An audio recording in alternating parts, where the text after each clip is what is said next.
and if everybody can hear me. Where's my volume here? That's okay.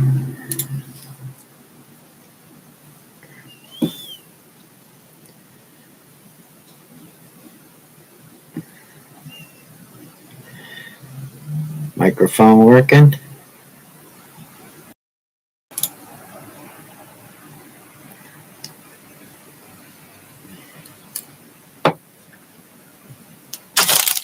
We have ornaments here.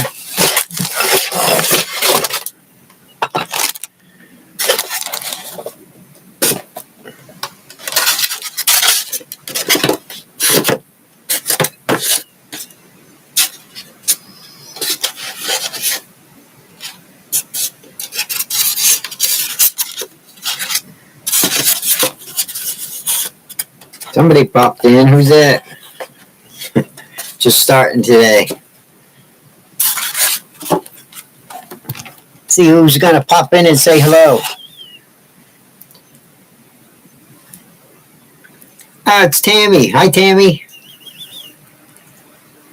Merry Christmas.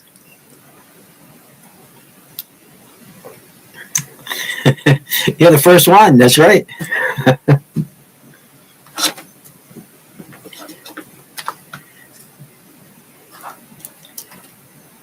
Merry Christmas, Jerry.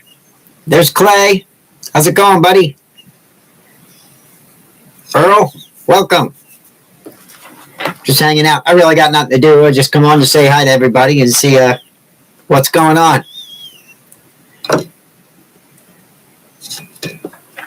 Yeah, Christmas is creeping up pretty fast on us, isn't it? Trying to clear my spot. I got no room here. There's Santas everywhere. I have to finish painting more things. There's Sam. What's up? Mr. Rumple.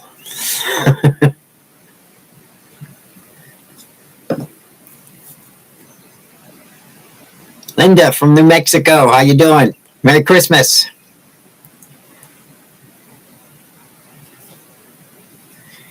I'm good, Rumple.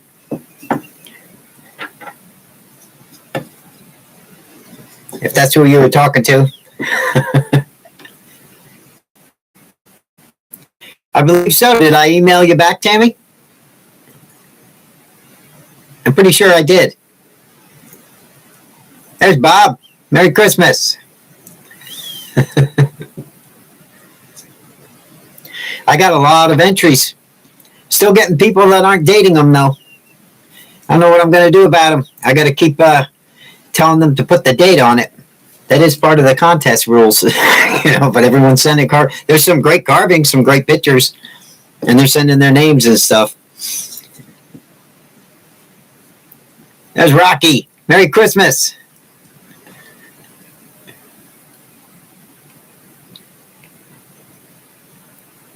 Still selling at the Christmas festival.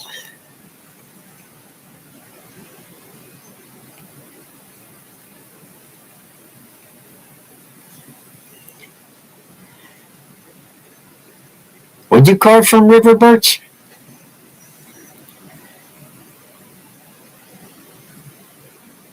Delivering ZZ Top, Billy Gibbons, and Dusty Hill. Nice. You carved those? Or are they playing there? Yeah, Rock. Tim, you got to get it in. Got to finish that tree.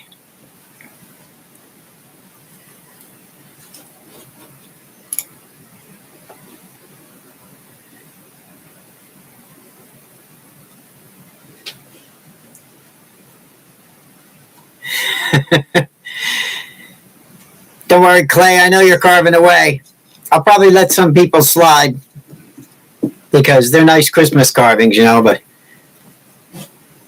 I do want them to date them, though.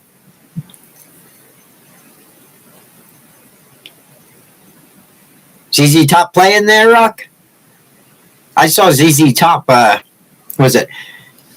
I believe, I'm in PA. I saw them at Allentown Fairgrounds in Pennsylvania when they first came out with the big sunglasses. Remember that album? And or Cheap Sunglasses. They came on stage with big, huge sunglasses to do that song and stuff. It was ZZ Top and Humble Pie.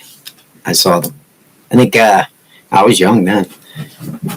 Those were fun days. I think we hit like, I don't know how many concerts we hit that year. There was one summer, me and my buddies, we all went and we made a pact. We were going to go to every concert we could. We saw stupid concerts. We went to Air Supply, for crying out loud. You know, we were all rock and roll. Just to go, you know. It was fun, though. Got some time off. Now you can get carving, right? You carved them with sunglasses, Rock? Nice. You got to send me a photo. Are you selling them for Christmas? Are people buying them? A lot of people don't know those guys anymore. You know, all this new music, I can't make heads or tails out of it. We had the good music. I grew up in the 70s. 70s, 80s, 90s, you know. In the 70s, of course, was all classic rock. Even in the 80s, we had a lot of good music stuff. Even in the 90s, music was still music, for crying out loud. Now it's like... I can't stand any of it. I always go back to those. I like the 50s and 60s. Yeah, Bob knows. At least our songs told stories then, right? You could relate to half of them.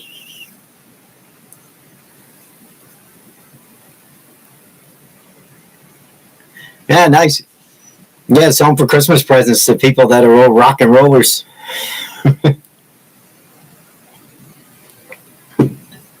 We could do something like that. I never tried doing anything like that, like doing I mean, I've done caricatures with the knife, of course, you know. I didn't really do too many. I'd make gnomes and, you know, fantasy stuff. I was never a big caricature carver, you know. Not really my thing. I like to do wild, off-the-hook stuff, you know. You should do really weird stuff. My buddy Dan likes doing that stuff, too. Not caricatures, but if he did, it would be like, you know, like a fairy with an arrow stuck through her throat or something. He does weird stuff. It's pretty wild, though. But just to carve, like, you know, characters that, you know, people know, like a rock star or a celebrity. Not for me. I like weird stuff. Of course, half those guys were weird anyway. You should carve Rob. Anyone ever see Rob? Yeah, well, yeah, he did appear in one of his videos a long time ago when he first started. You got to get Rob to do a portrait.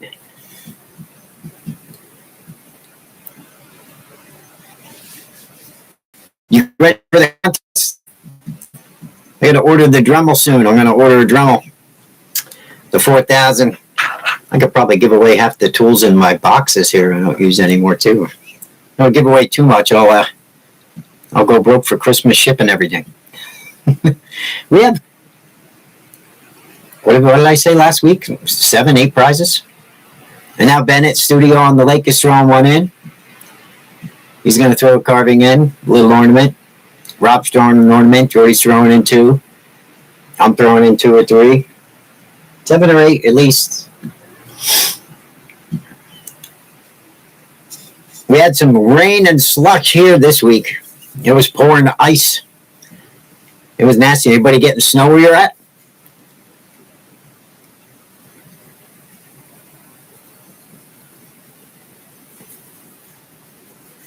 Yeah, we got a lot of good stuff.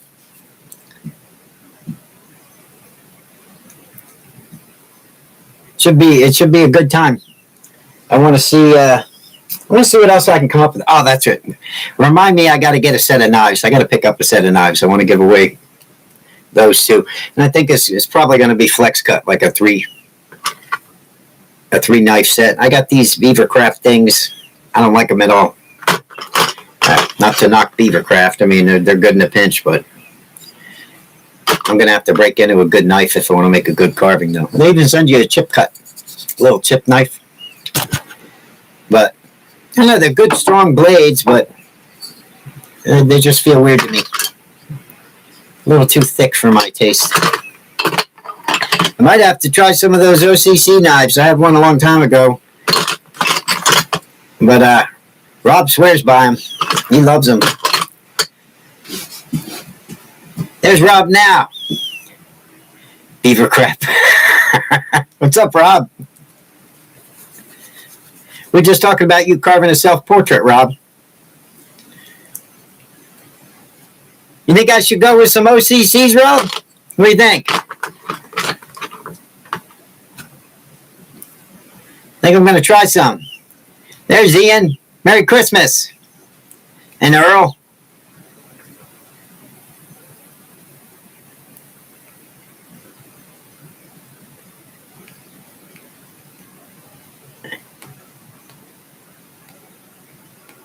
Oh, you're in Massachusetts, Earl.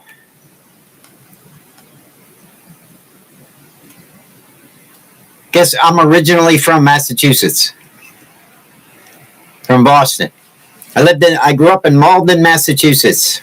I know you know where Malden is, probably. You've heard of it, right? Malden, Everett. Yeah, I lost my accent a long time ago. I used to park my car in my yard. I moved out here in 1975. Became a hillbilly. Started hanging around with people like Rob. You know, they went the city boy right out of me.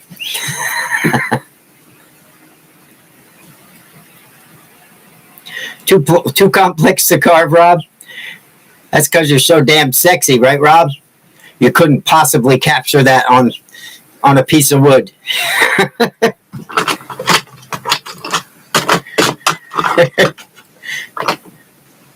You're getting up there, Rob. How old are you again, Rob?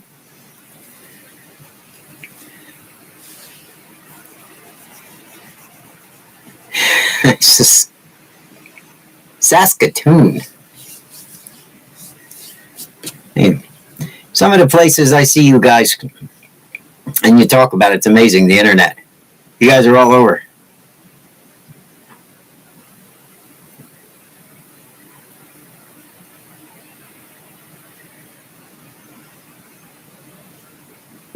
You're too sexy for your knives, Rob.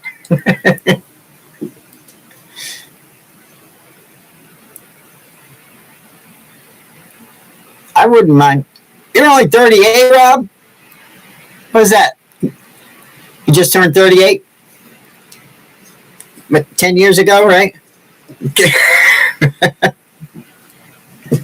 That's what I just told somebody. They asked me. I said, I'm 59. I just turned 59 10 years ago. 49.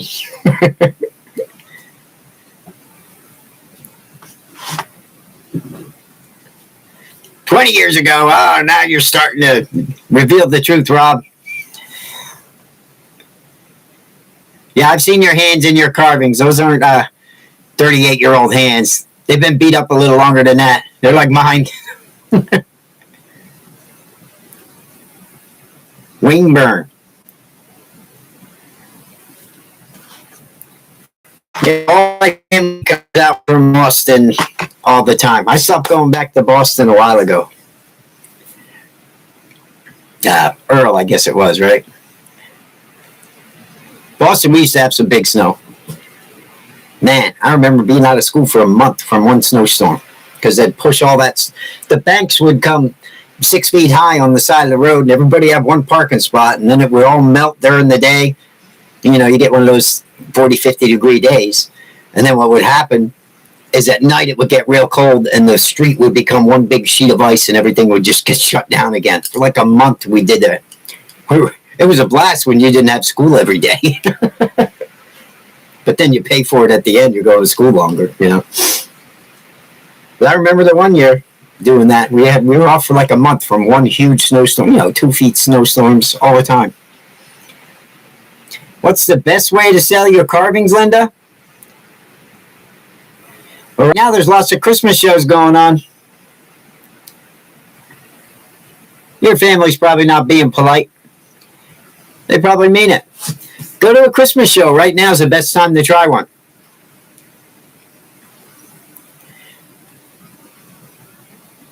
Yeah, Boston beans, Rob.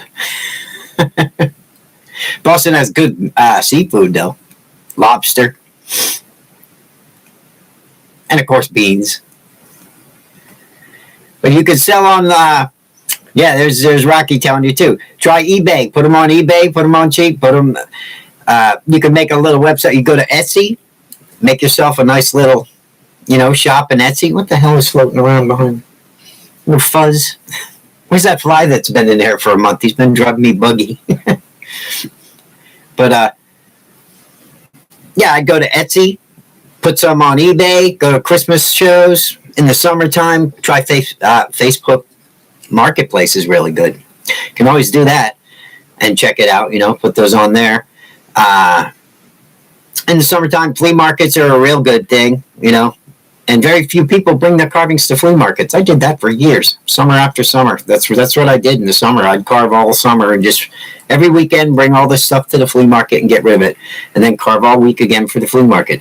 Usually I ended up wishing I had more carved. I couldn't keep up with them because you can move them and make deals, By the end of the day, you're saying, go ahead, $10, take it. $15, $20, take it, Depends on how many you have and how much you're in love with them.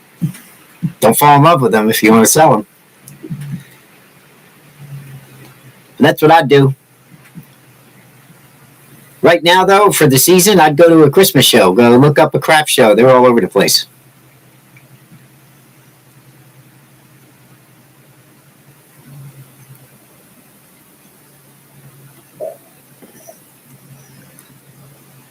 You don't need a license to carve, Bob.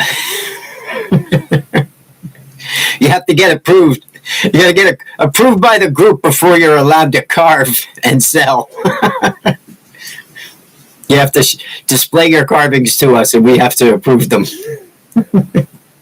Then we give you a little name tag and a license, and you're allowed to sell them.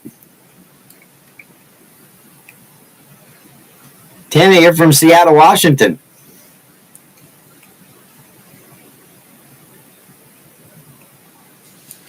You never had a snow day, ever? But seafood on the coast is the best, you're right.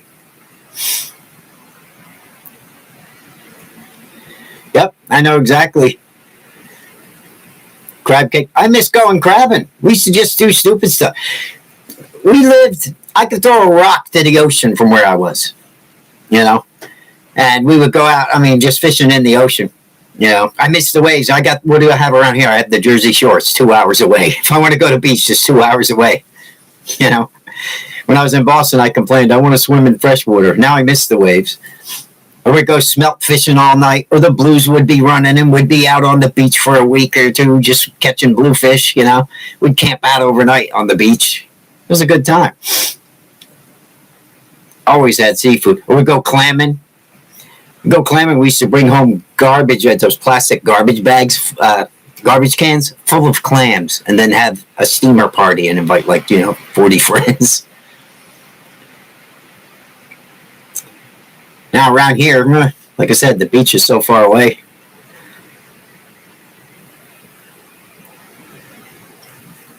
Really, you get a little flurry and that's another thing too, right? They let these kids get out of school. Oh my God, we had chains on the buses. The school bus would be plowing through the snow. We used to have a lane we would walk up. It'd be a foot of snow, and we'd walk up the lane and stand into the lanes a half a mile long in the woods in an old farmhouse, right? We didn't get sick. The school buses ran till you had 6 inches of snow, then they'd let you out early. These kids get a flurry, they're out of school. It's ridiculous. It's a different world.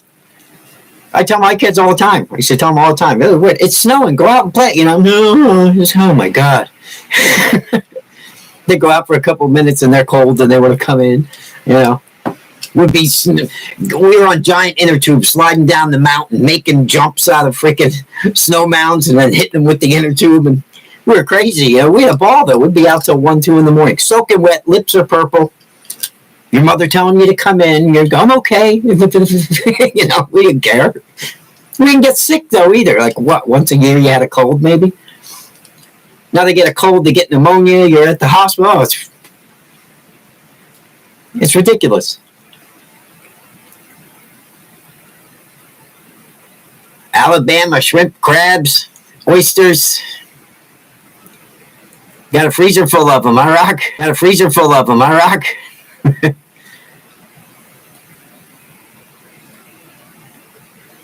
Yeah. There's parts of the Delaware we've walked across, Rob. You walked across the Hudson?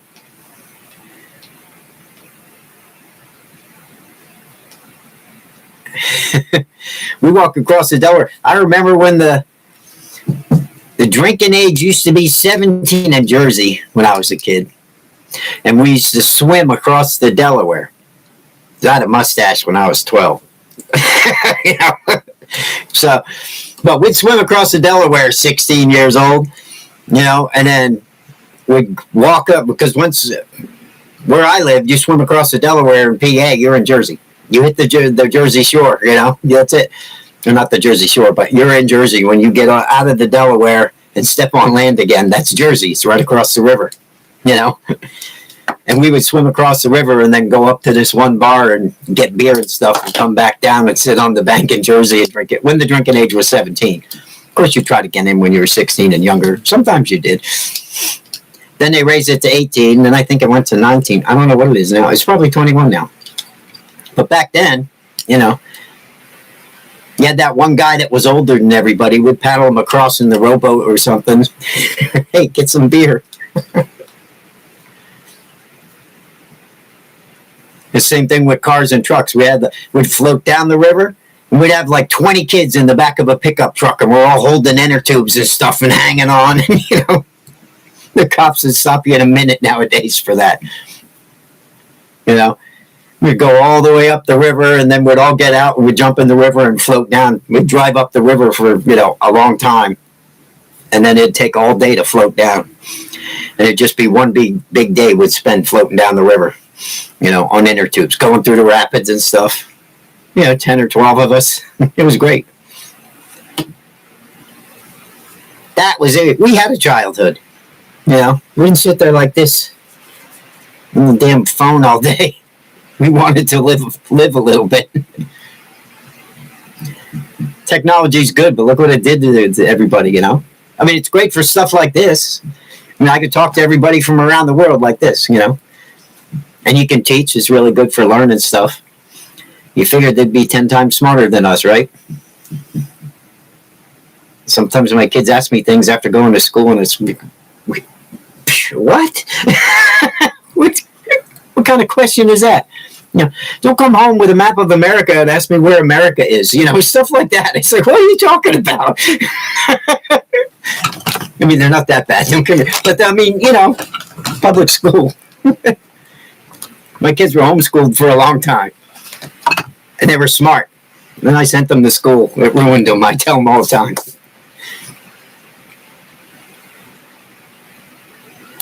Remember drinking the stubby bottles? Rock. But the ponies, right? We call them pony bottles, them little. Yeah, you get an 8-pack of those, was it? Something like that? You still got those. The old Black Label beer. Whoa, Rob. What was the worst stuff? Like Rolling Rock, I think, was the cheap stuff. And whatever it was.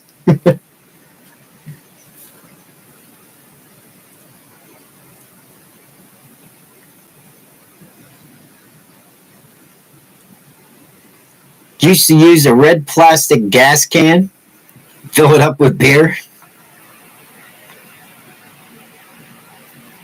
Drive it on the handlebars like you were cutting grass. Even the toys we had were dangerous, right? Remember them freaking things? Remember those things? They were like 2 big glass balls, and they were on a cord, and you went like this. They called them knockers or something. They go, remember those things? It was like a bola you could throw at somebody. Dangerous as hell. You get them really going, they'd shatter and take your eyes out or something, you know. I tell my kids that all the time. I tell them everything's so monitored. I mean, we had a playground with freaking monkey bars that were 50 high. What was underneath you? Macadam. There was no grass. I said, we grew up tough. You couldn't be stupid. My daughter asked me what happened to stupid kids. I said, they didn't make it. You know, you couldn't be stupid. You had to think. Our toys were made out of metal. Get a chemistry set or an easy bake oven. You know, stuff like that. Shit that could hurt you. If you weren't careful, right? You take your sister's doll and throw it in the easy bake oven. Your brother's baking stuff with the chemistry set that you don't know what the hell's going to happen if he puts one more chemical in there. But, yeah, they give it to you. Parents will buy it. It's on the market. Must be safe. Well, cigarettes are on the market, you know, and stuff like that.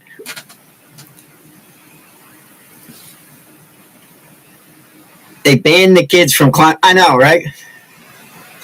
You can't be a kid. They ban your kid from climbing trees. They'll ban them from, you know, having a plastic soldier or wearing a hat, you know, because their dad's a soldier or something, if it has a gun or something on it. Or if they draw a picture of, you know, a gun, or they play cowboys and Indians, right away they're no good and everybody's afraid, you know. It's just ridiculous. Can't be a kid. Yeah. That's like all those stupid school shootings that happen and everything, Rock. Right? I remember 10th grade. You know, you start driving, everybody's driving. We all had pickup trucks and cars. 10th, 11th, 12th grade. The parking lot was full in our school. Everybody had a pickup truck and everybody had a gun rack on the back. With shotguns, deer rifles, you know. Everybody. I mean, every car. You could walk by car after car. That's all you saw. Everybody's gun rack and everybody's rifles and shotguns. We get out of school and go hunting a lot, you know, or the target range. Never heard of any of those shootings, though, did you? Hell no. He wouldn't have a chance if somebody showed up at the school and was looking for trouble. The kids alone would have taken care of it, I think.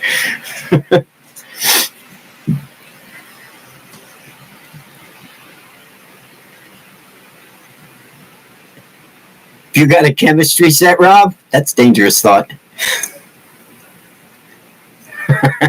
You smell too many fumes mixing up your little potions.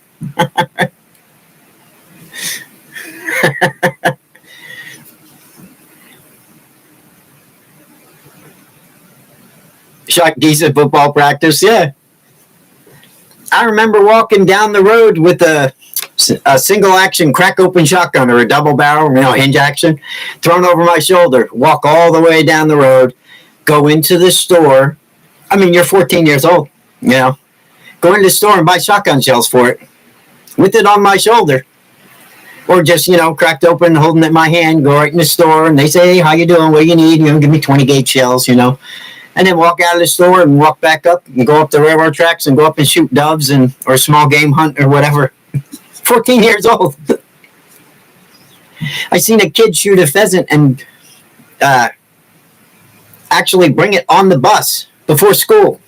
And the bus driver drove him down to his grandmother's house because she was close to the next stop, and let him run out and give it to his grandmother for dinner and run back in and put his gun at her house. And, you know, got back on the bus, went to school.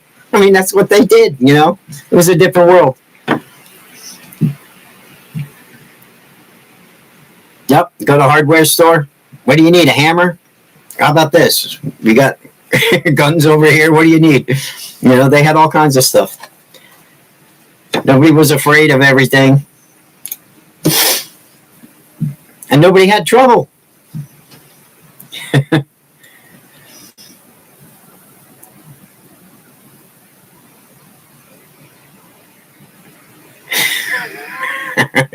Little girls. Hey, I know some pretty tough girls that can shoot too. Yep. Sears had them. Has anybody gone out and I can't tell you how many years now. I turned into a big bow hunter years ago, and then I haven't really went for rifle. My dad tries to get me to go now and then, but I'm always too busy. Getting tired of sitting out there freezing too after a while. Hey, there's Jordy. What's up, Jordy?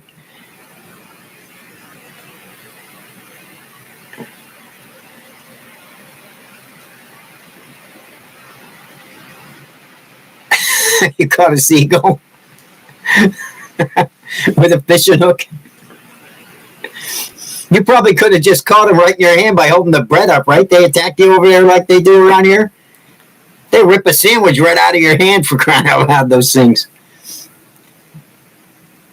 Flying with a beer box behind it. What's going on? What are you making over there? I didn't get to check out your videos yet this week. I saw the one there, you cleaned your tent. Gave me a little reminder. Look at this place. I can't even move in here. Merry Christmas.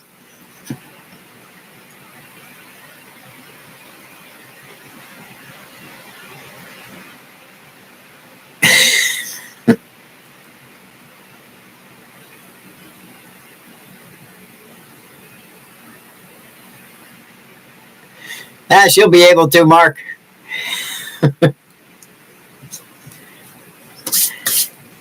Yeah, that's funny, though. They got them scared of everything, don't they? That's why carving's good. My daughter wants to pick up the chainsaw this summer. My son's already had it. He's already made, the chainsaw. I got to watch him, though, because he's got asthma, and he gets really going. He wants to sand everything, and then I got to freaking give him his nebulizer for a week.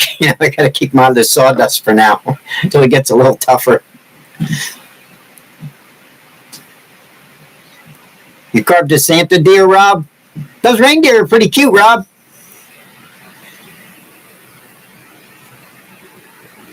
No, I didn't see it yet. He messaged me this morning and I didn't even realize it. I should have. I just said it to him before I came on live. I said, I missed your message, Rob. Good morning. Usually I say good morning to him. We're both up pretty early. He says, what are you doing? I'm having coffee. What about you? Hey, what's up, Barry? Merry Christmas. Hey, we got a lot of people. A lot of people came in for the contest and said you sent them over, Jordy. Thanks. We're getting pretty many entries, too, from both sides. They're just not dating them. You guys got to put your dates on those carvings.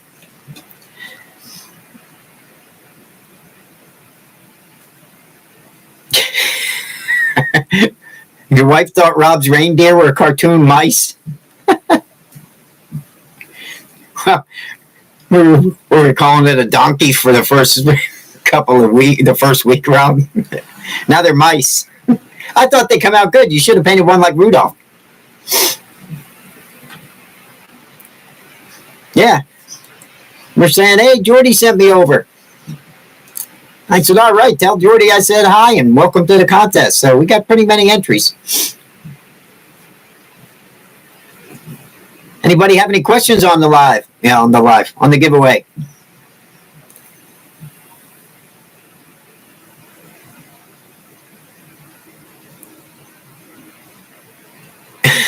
Oh, really? You're going to give away the panda carving? Well, I'm not going to stay on too long tonight if you want to do it. I just stop in every night because I promised. I don't have to be here till 10. It depends on who stops in and stuff. I don't really have anything to do. I just show up. I'll just get back to looking for something to do. But I didn't realize you were giving that away tonight.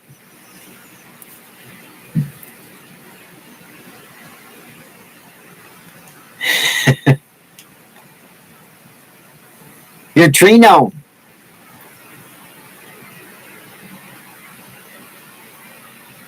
Oh, the tree gnome that you showed in your video you made. You're giving that away, right, Jordy? Yeah, that panda carving is going to be a nice one. I think Jordy should get that, though. I really do. I think anyone who gets that carving should give it to you. That goes right along with all the paintings you did, You should let him switch it out and give him a wood spirit instead.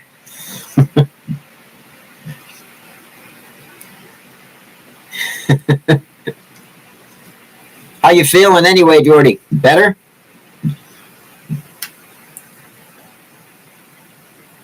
The whole gallstone thing? Did they finally go away? Did you poop them out or whatever you did? How do you get rid of those things? I don't know. Rob said he'll take care of him surgery.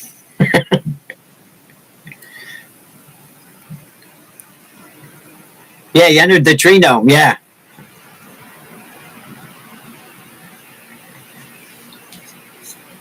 Awesome. Yeah, I like that guy. I like the little legs and stuff you made on him. You know, my mom had those gallstones for years. She had them. She had gallbladder and stuff. They finally took it out, but it was, I guess it's the grease, right? That's the worst thing. Grease used to really affect her, anything greasy. You know, all the stuff you want to eat. Pizza, hamburgers, anything. Anything good. They have something you can drink to shrink those things or something? Yeah, grease does it. So you just gotta watch what you eat for a while and see if it gets better. I'm glad you're feeling better though. But yeah, we're gonna offer that. Somebody's gonna love that gnome. I like that gnome.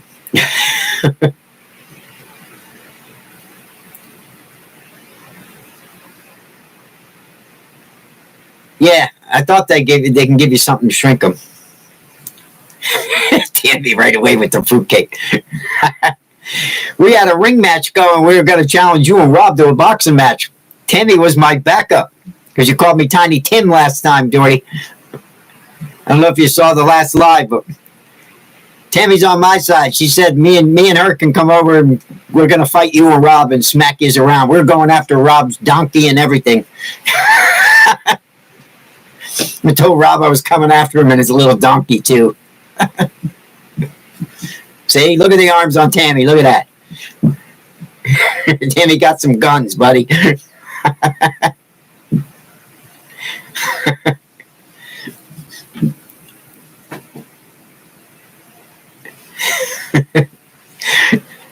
That was funny. The stuff we get, I don't know how we get on these subjects. It's because these people ain't right. When people come in, you know how they are.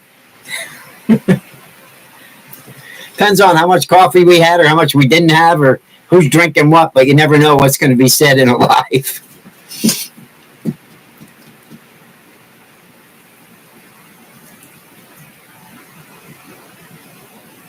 He's got to row the boat. Mark Anthony's still waiting for Rob to deliver his carving. The Ninja Warriors. Yeah, it was gonna be Tiny Tim against Heavy Hands Johnson or something. That was gonna be the sign the bikini girls holding up, walking around the ring. You know, I could see Tammy climbing up on the ropes and jumping off, flying elbow Rob. She was all worked up last week.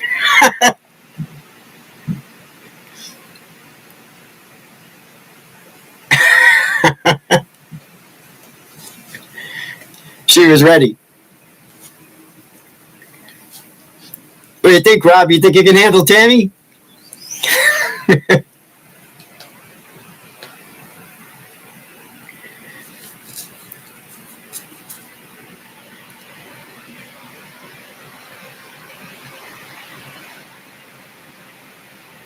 Nah. Don't want to kick you in the head. Then I won't get any new ideas for carving. Don't want to mess you up any more than you are already, Dory. Sometimes I watch your channel and I go, ooh, and I got something I can do.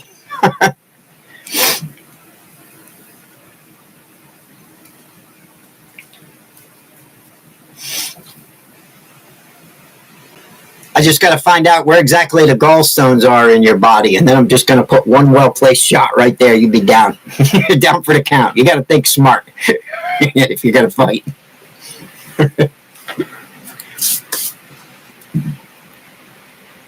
So nobody in here has any questions, right, about the contest at all? That's good. It's going to be the 21st. Your last day is the 21st, okay, to submit your picture.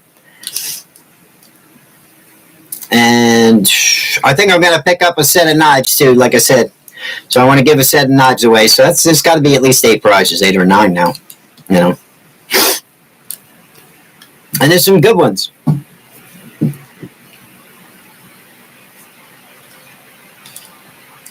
And we got Santa from Rob and Ben, thanks for sending Ben over. Ben said he's going to contribute one. A little ornament. Are you able to win? You're able to win that cottonwood. You're able to win this because you contributed. That's the drawing just for contributors. So yeah, you're able to win that.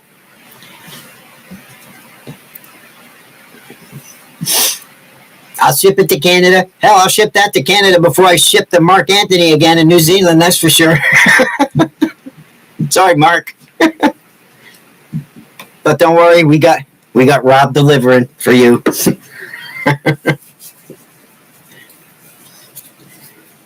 That one's yours, Rocky. Rumple. You want to see it again, Jordy? That's the biggest piece in the box that you sent me. You see him? So, I mean, he's pretty. I think I said he was. What the hell was he? He was 20 inches, almost 20 inches long. He's like 2 inches thick, and I believe he's almost 5 inches wide. He's like 4 3/4 wide, something like that.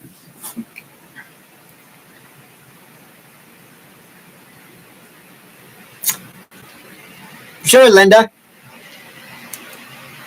Yeah, did you get my number? Do you need it? Or you can email me. That's a nice carving. I mean, he's not a super great wood spirit. He's not like, he's still kind of cartoony, but it's just the size of the carving and the feel of it. No, he's nice. Yeah, and he's different. Thanks, Jordy. Hey, you could win that one.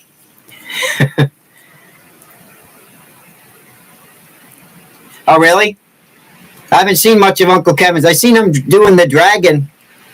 He was doing dragons the one day.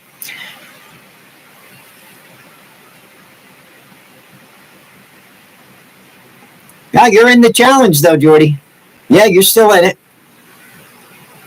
Because every contributor goes in the regular, for all the other prizes. I mean, you might win one of your own then. But they go in that drawing, and I'm going to put the names in the special box just for those that contributed just to win that. But you could still win a set of knives or the Dremel or whatever. Awesome, Derek. Put it in. Get it in. Make sure you date it. Those that do not date their carving, I'm sending Tammy after you. She's going to jump off a car. I'm telling you, she got wicked elbows. She's going to pile drive you right in the top of the forehead with her elbow. What did we say? Because she's got to practice for her match with Rob. How many pictures they? Oh, God, I don't even know. I would say there's at least... I couldn't even say. I haven't gone in there today yet. My son came home coughing. It's real windy and cold, and like I said, he's got asthma, so I had to make sure he was okay. And then I had to run to the store quick and then grab a coffee and quick come out here and make sure I got on live before I did anything else. And I was busy all day, but I didn't check the email yet. We had pretty many, though. I'd say we have at least 30 to 40 people, I think, entered.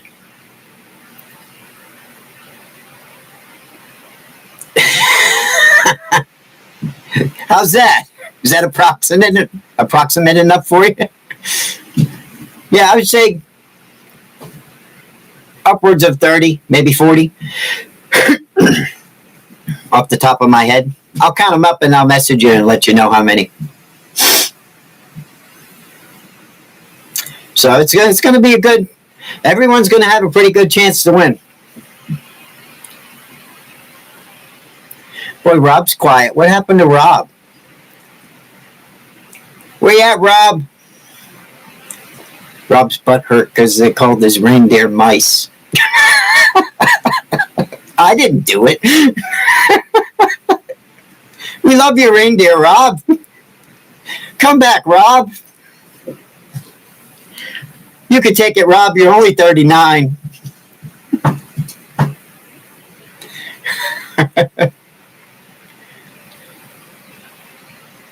Cool. Bring them in. I like to get a bunch of them. Yeah, we have pretty good turnout. Between my subscribers and the people Jordy are sending over, this is going to be a pretty good contest. I don't know how many. It'd be interesting to see how many people show up for the live. We'll get an idea. They have to be in by the 21st. That's the day before the contest.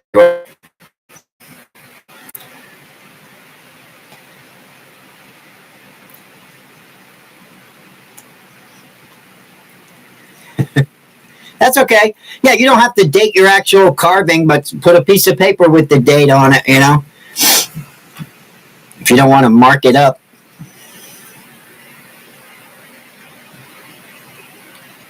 Yeah, Ian, you better get carving.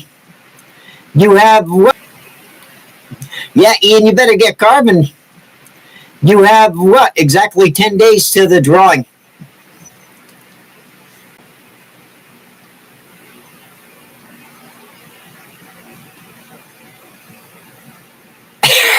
Is that where Rob is, Jordy? Get off Messenger, Rob.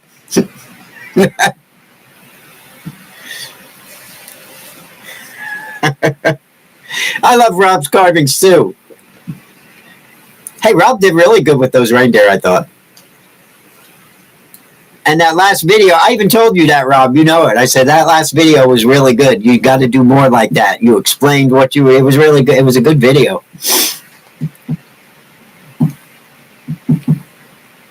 Getting better. You learn as you're starting to do YouTube, right? You start learning after you watch your own video and you go, I did that wrong. I shouldn't have done that. And then you start making better videos, and sooner or later, you know what you have to do to teach people if you really want them to learn, and if you just want to show something. Sometimes we really show stuff and we want to teach, and other times you just, all right, just watch what I'm doing today, because you don't have the opportunity to really teach that day. But that was a good one. I really liked it. Doing the reindeer. Yeah, the connection is good tonight for a change. How's the sound? Not one person has said they couldn't hear me tonight, which is good.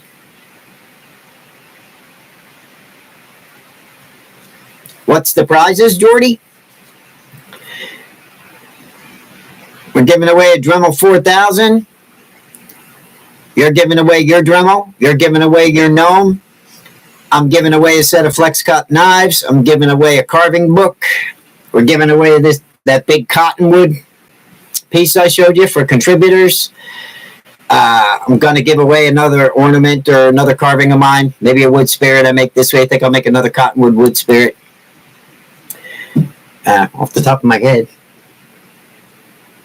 Did I get them all? Rob's giving a carving away. Ben's giving a carving away. So there you go. How many is that? Thanks, Linda. I'm glad everybody hears it okay. I took my new mic and I put it way over there, so maybe I won't get feedback.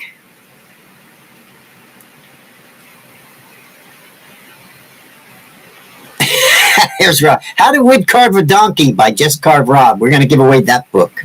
That's a bestseller. Carved with flea market piffles. Those piffles. I'll tell you, those freaking things work great. Look at how bad this box is. Can you see this? This is the box. Because I'm still using them. I don't know what the hell happened there. Right? It's all dirty and filthy. It was sitting in the back of a truck. Brand new Swiss made piffles. That's like buying, one of the better Dremels, Jordy. I don't know how much you do hand carving, but if you want to get a good set of chisels, and gouges for hand carving, files are the way to go. And $20 at the flea market.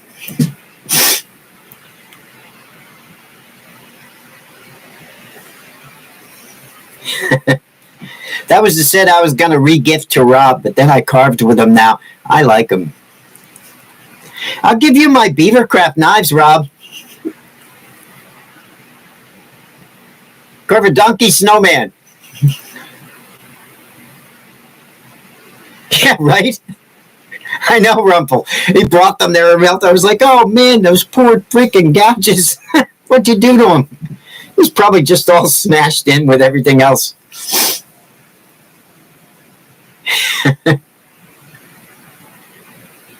Did you really, Jordy? That's not a bad set. I mean, they got some... They're very little pit to them or anything, you know? They're nice. I can hone them puppies up. They don't have none of them have anything wrong with them at all. And the smallest one, yeah, they're just dirty. That's all. I mean, I took them right out of the box in the last video and just carved I hollowed out that little ornament in the back. You know, no problem. You need some gouges, Rocky? I'm good, man. How are you? Merry Christmas.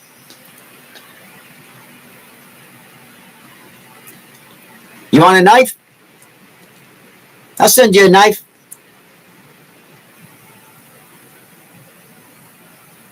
How did I get those gouges? I was explaining, some guy came up to the flea market. He actually came right up to the flea market and he asked me, he said, you're a wood carver, you use gouges and chisels, right? I said, yeah. He goes, well, I got a set here, it's called piffles. They're called files, but it's spelled with a P, right? He goes, yeah, they're called piffles. You ever hear of them? I said, piffles? I never heard of those. What are they, some kind of knockoff or something? And I really didn't know what he was talking about until he showed me them. Because I was like, piffles? What the hell's a piffle? You know? Then he showed me and I was like, oh, gee, I don't know. I said, they must be some kind of knockoffs of piffles. I never heard of those. He goes, they're probably no good then, huh? I said, I don't know. I said, I never tried them. He goes, well, if you give me $20, he goes, maybe you can do something. So I took them out and I was like, yeah, I could polish them up. They're a little dirty, but I'll use them. So I gave him $20. I don't even know how much that set would cost. I should look it up. I know it's got to be 100 something, $200. I don't know. I'd have to look up the exact set. So they're piffles. I told Rob that, and he's been wanting them. I said, Rob, look what I got at the flea market.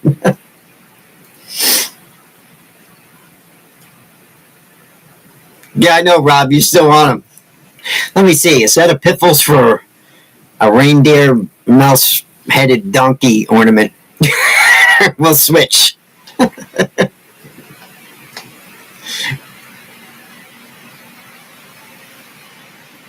Yeah, I saw that knife in his last live, Rocky.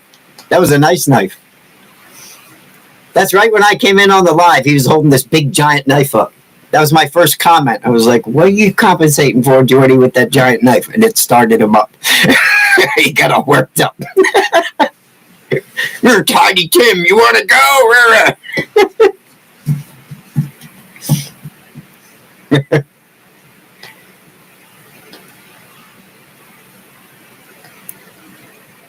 10 brand new Swiss-made chisels.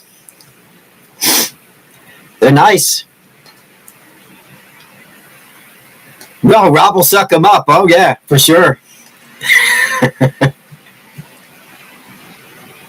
That's good, though. Rob does good with his hand carving. I tell you, I really enjoyed that last video. He was just slicing away, you know.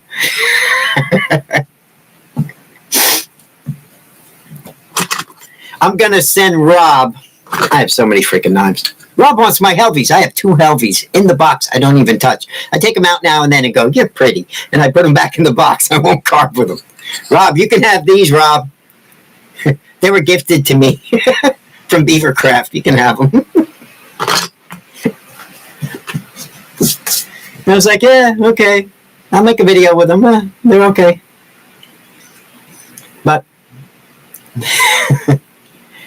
probably won't be doing much more carving with them. I'll be throwing them at the target. I have a Target across my room. That's where a lot of my knives go, right in the Target.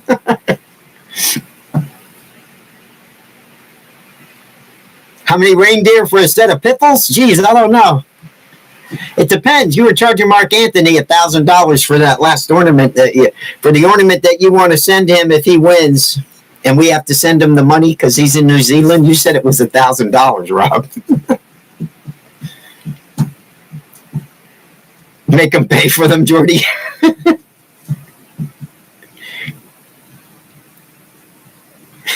I want to find out how much that set is worth. I know the big sets are, bucks, But 1, 2, 3. What is it? A set of 6.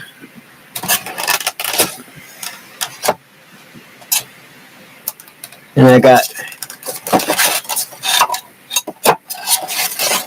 the 1C. There's 7-4. It's number 10.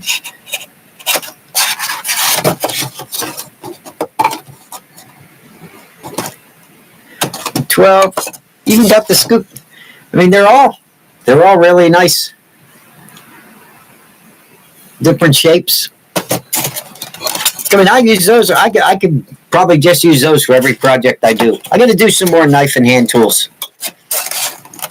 I didn't realize how much I missed picking up my knife till I actually made that little ornament. I was just talking and looking around. Hand tools are pretty good. I want to do it one day. That would be the challenge, Jordy. I'll get a couple of hand tools, and you get your Dremel, and we'll go kind of like John Henry against the machine. Remember that?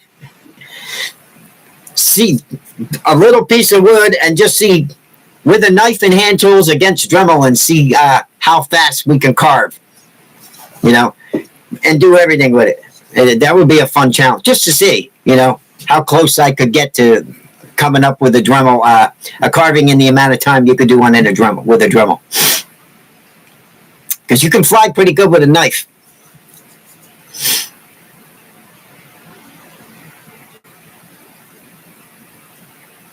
What'd you see for $20, Rob?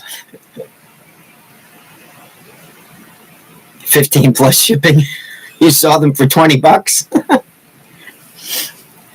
Yeah, we'll have a carve off Dremel against hand tools, but it's got to be a good piece of wood to do it with a knife.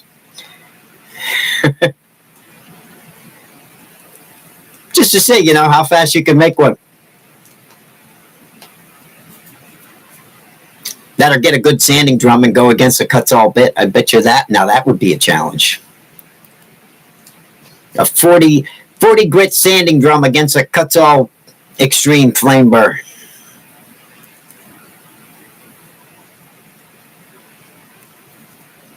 Yeah, you're pretty fast with your Dremel, Jordy. But I'll tell you, if you get the big enough gouges and stuff, you can hog out if you're doing just a little carving, you can hog out a wood spear pretty quick. Just to see. That has nothing to do with who's faster. That's just to see how fast you can go with a knife as opposed to, with a power tool. Just be interesting to see, how far you could get in a certain amount of time. By the time, say, a Dremel carving was done, how far would the hand ornament be done or the wood spirit? Yeah, Tim. Yeah, I thought it was John Henry. Who went against the machine as a kid? I think it was John.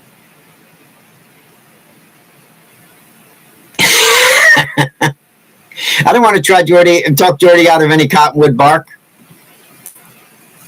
He already gave me cottonwood bark. I still owe him a piece for cottonwood bark.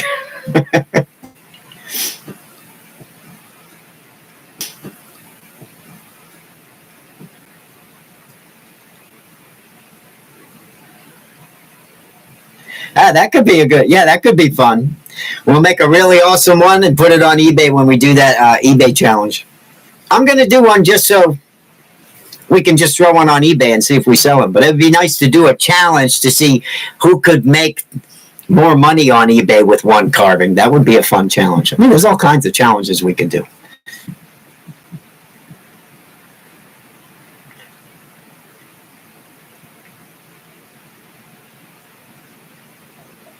Yeah, knives block out fast.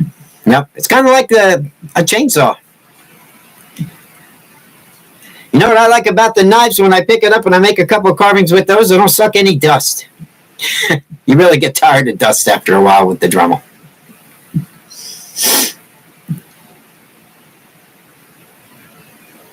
Yeah, John Henry, right, Rob? It's on like Donkey Kong. I'll wait for you to get your Dremel station back up and running, though, Jordy.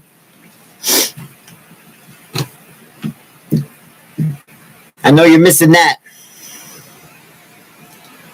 Yeah. Oh, yeah. Yeah, if you're going to power carve and you're going to power carve something dusty, get cottonwood bark out. That's awesome. I wish I had a room I could just make just a carving room in the house. I'd be inside all winter. I'd come out here in this little shed.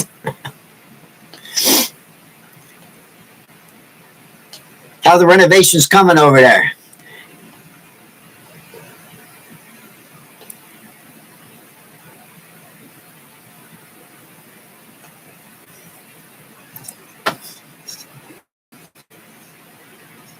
How you put it together tonight?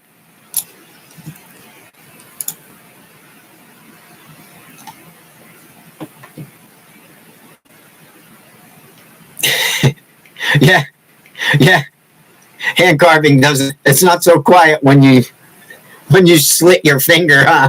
It's nice and quiet and relaxing. Then all the jumping around and crying and yelling starts.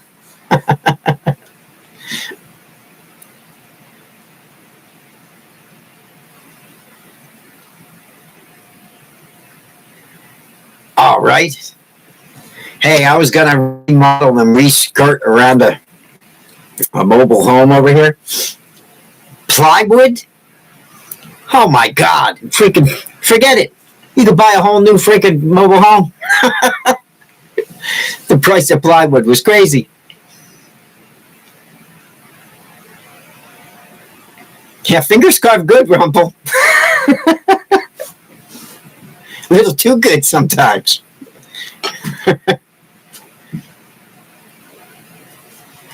And messier, Earl. Cottonwood dust gets you. I'll tell you, cottonwood dust is fine dust, and you know it can annoy you, but nothing hurts you. I mean, you feel it when you got basswood dust in your carving with basswood. It just you feel that crap in your lungs, man. Yeah, lots of dollars if you're buying wood, for sure. Yeah, holds good detail. A lot of hardwoods hold good detail. Cottonwood bark always held good detail, though. So I have to find a cypress knee and make a Santa out of that. I never really enjoyed carving them that much, though, because they're kind of, the texture on them are a little weird. They make great little Santas, though. Those are big sellers in the wintertime. I have a piece of cypress that's probably about 2.5 inches thick. It's like this big around, and it's one big stick. I could make like a face on it every day with the Dremel or something, and just carve the whole thing and make a walking stick out of it. And it's all cypress. Yeah, I've carved a lot of basswood. I used to make everything out of basswood, but like I said, basswood, if you want to Dremel carve it, it's it gets fuzzy.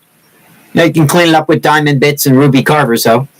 And you can, I've chainsaw carved some nice basswood bears, though, Jordy. It sands up beautiful. I mean, if you use the right tools on it, you could get some really nice stuff if you get basswood.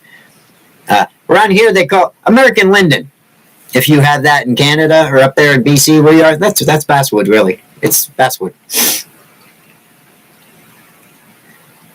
I've carved a lot of hardwoods with knives.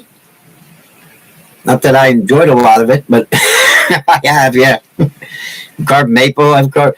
I would say the worst thing to carve that I don't like carving is oak.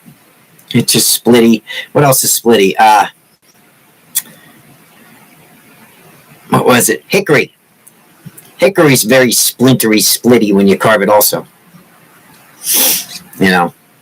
But you're better off sticking with the softer woods if you're going to use knives, you know. Now, hardwoods hold good detail, you know, with chisels. You know, you whack a V-tool, but that's when you're using mallets, you know. I mean, you're not going to sit there and just whittle with your knife. Maple carves good with a knife and hand tools. You can rough it out with power tools, but then go to knives and hand tools and you can clean it up, and it'll hold real good detail. It depends on the piece, you know. Depends on what you're doing. But oak, never liked oak.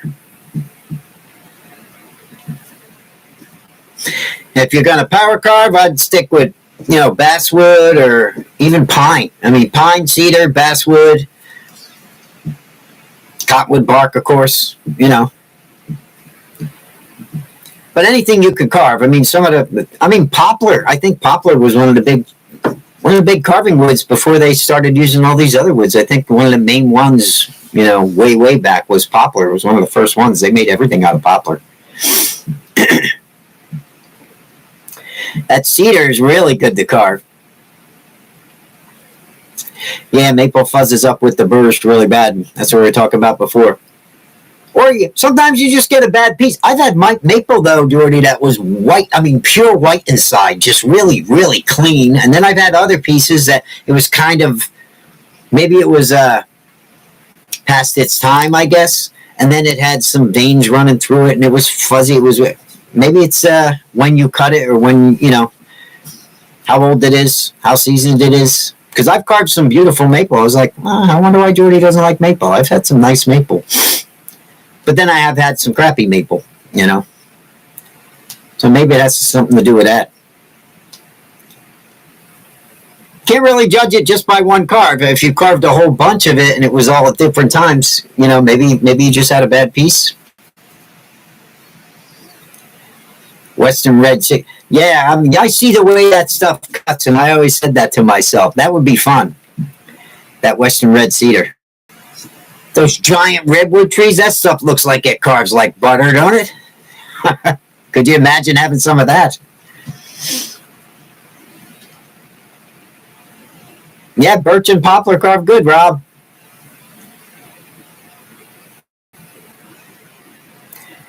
I think it's the Kutzall. The Kutzall Extreme fuzzes it up. Did you ever see my walking stick video? How to carve a walking stick with power? That was a maple walking stick. I didn't see much fuzz on it at all. The first one I did. I mean, and it was real white, you know? And I did a couple of faces on it. That one. That video on my channel, that's a maple walking stick. It's smooth bark, you know. Maybe I just got better maple around here. One thing nice about maple, if you want to make walking sticks, I mainly use it for walking sticks, you know, because maple, you see maple saplings, they're just straight, you know. Most of them are just straight up, you know. And you can get them when they're about 2 inches thick. You can go out and you can find a little grove of those and just cut them down and just, you know, you have a whole bunch of walking sticks for the year. You just put them in the shed, let them dry for, you know, the year. And take them out and carve them up.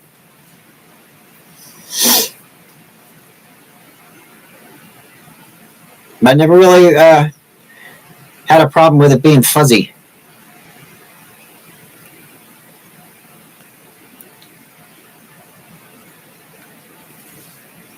Yeah, I want to try that Western red cedar, though. That'd be nice. And I got to get I got your, where did I put them? I'm sending you those owl eyes that I showed you. That's your Christmas present. I don't think I'm going to use them. I found another pack, so I'm filling up the pack, and we'll send Rob over there with his donkey to deliver them to you, Jordy. Dominic the donkey, we're going to put him in there and have him deliver them. I want to see him make some owls and use those eyes. Where is Matt? Did Matt come in? He made a nice little Santa ornament on his channel this week. Did I miss them?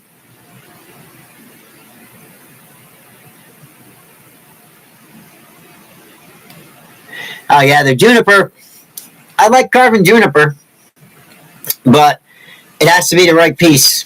And then you got the red going through the middle of it, and now that's fuzzy stuff, and it breaks out, you know. But now the white cedar we have, now and then you can find white cedar. That carves good.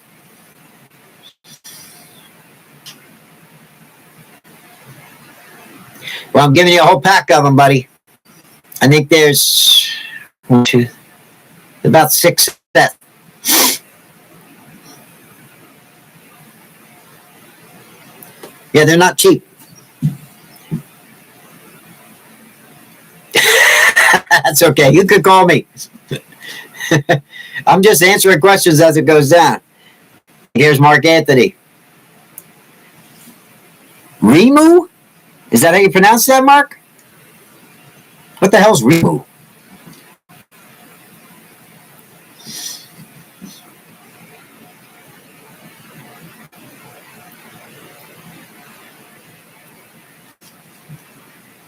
No, I've never carved it, Mark. I haven't even heard of it. I don't know what Remu is. Mark, I haven't even heard of it. I don't know what Remu is. When a cow messes up his moo and he has to moo over, what? I don't know. What's Remu? What kind of wood is that? You've had emu, Rob? Oh, you got everything. You got reindeer, donkeys, emus. You got a little farm going, Rob.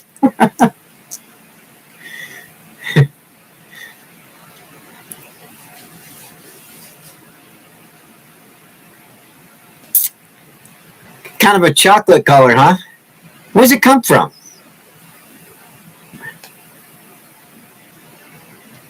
An NZ wood.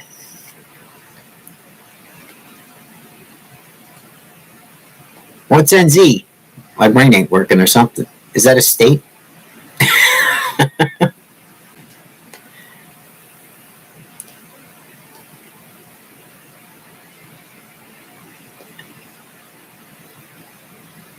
Yeah, that'd be great.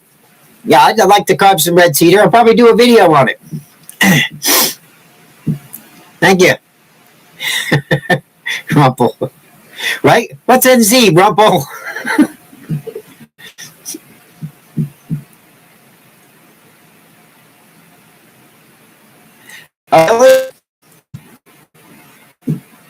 Remu.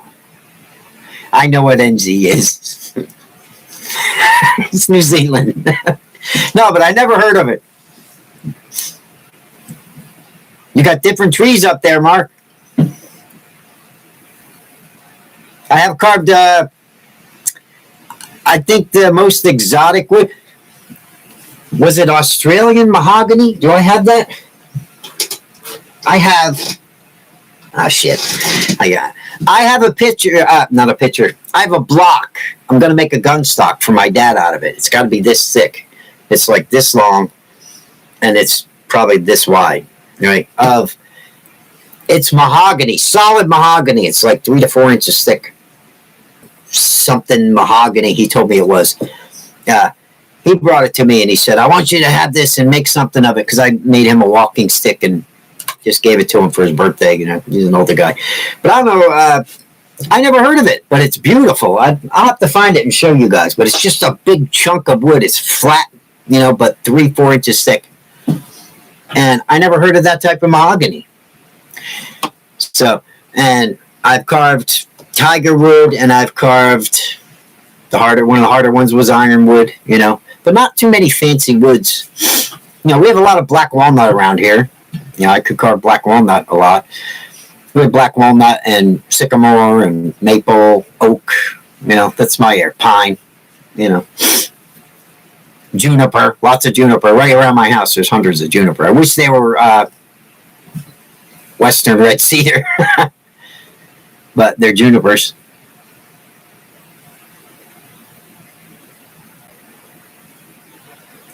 Yeah, NZ is the place where there's only 2 carvers. Mark and Matt.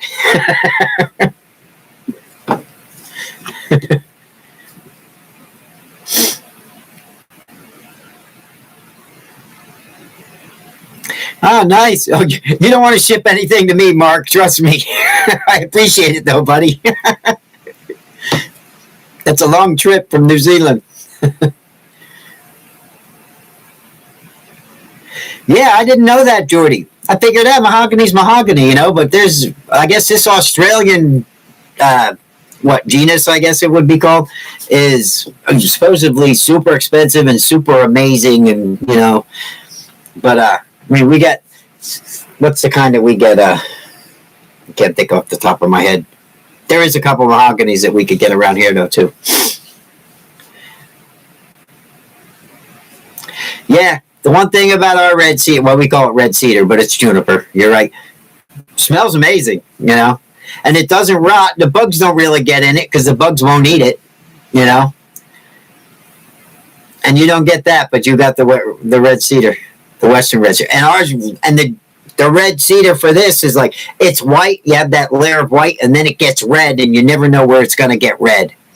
Mostly in the center, but so you're carving a wood spirit. You got this awesome wood spirit, and it's all white and it's beautiful. And then you start doing the eyes, and then this whole side of his face turns red, and it can really mess up the carving, or it can really make the carving kind of cool, So it depends, but it smells, like the cedar shavings you put in your habit trail when you were a kid, cage. That's exactly what it is. It's that kind of cedar. Hungarian mahogany? Yeah, I don't know. There's so many of them. I know I was using mahogany for a while on my CNC. I think that's what it was, too. I think it was a Hungarian. I have to look because there was, when I looked to order more, they had like 3 or 4 different types of mahogany. And I think that was one of the better ones. Like I said, it was like there was Hungarian and there was a couple other names. You get all the scraps? Oh boy, Linda, I'd be in his little box of scraps. I'd be pulling little things out like this and making ornaments for Christmas or whatever. Yeah, the sapwood is white. That's what I was saying, Ian. You can carve into the sapwood and you're like, wow, this is really white, this cedar, and then you get through it and then it turns red, But that redwood breaks out and stuff too. It can carve really good in spots, and other times you get a little trouble spot. But there's no bugs. Smells amazing, but it's irritating too. If you Dremel carve it, it's irritating.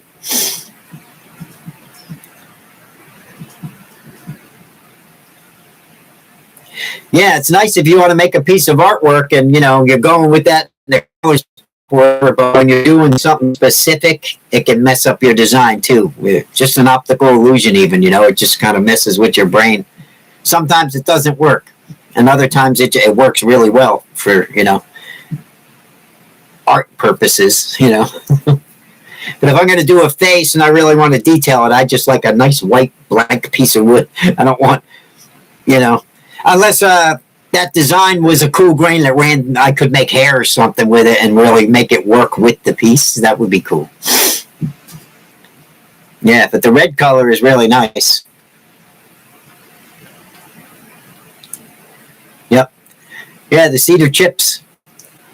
You could bag those things and make potpourri out of them or whatever, When I chainsaw carve that stuff, the kids love it. They come out and they get it all over, When I chainsaw carve that stuff, the kids love it. They come out and they get it all over. They pick up big scoop and bring it in the house and they put it in stuff. My daughter puts it in her little, mouse box or whatever. I mean, that stuff's good. That's exactly what it is. If you went to the store to buy that stuff, for, like I say, pet cages and stuff for bedding, that's what they use. Yew wood is good. You can, my buddy Dan makes bows out of yew and, is it orange wood? I think he uses yew wood.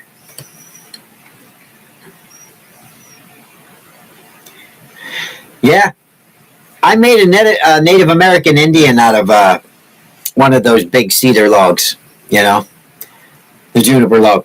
And it was really neat because the way the carving came out, it was almost straight down like this, and this side was red and this side. Now that was a case where it actually worked out. So this whole side of his face was red, and this was white, and it looked really nice. I probably have a picture of that somewhere.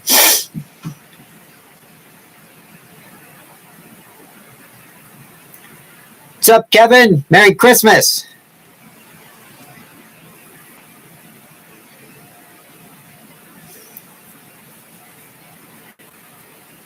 Hey, what? The live? It'll replay later, if that's what you're talking about.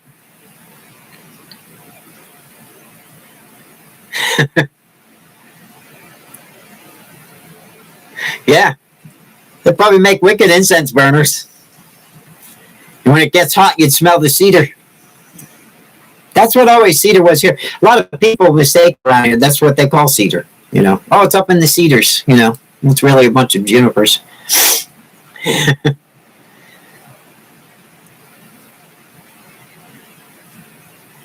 Yeah, as it ages. I think I have a cardinal in my mother's house that it still looks red.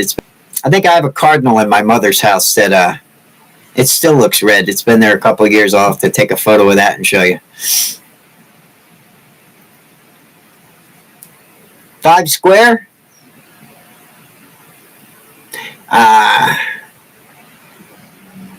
5 square what, Ian? You answering a question from a long time ago or something we were talking about? Because the chat gets so slow.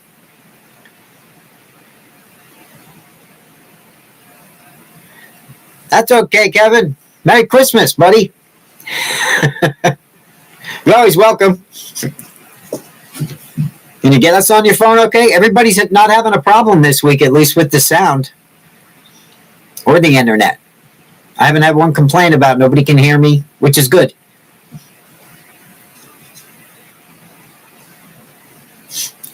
I'm just talking about different woods we carve. Around here, like I said, I have black walnut. I have some poplar. Hard to find, no.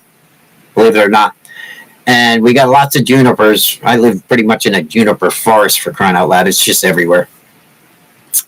Maple, oak, ash. I have a lot of ash. Sycamores across the street in the creek.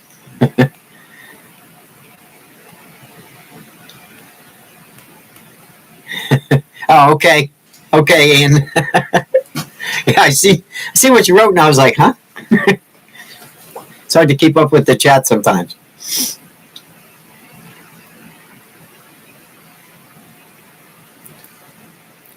Hi, Jordy. You're just saying hi, Jordy. Hello.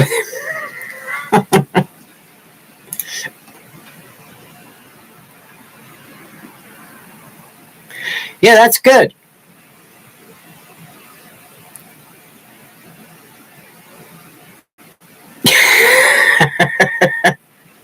Give me one more thing to read, Jordy. He says, hi, Kevin. You've been here for a while.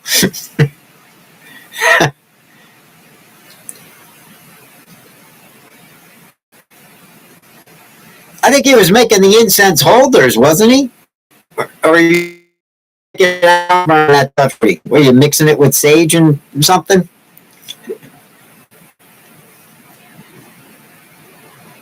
Listen to how quiet Rob is.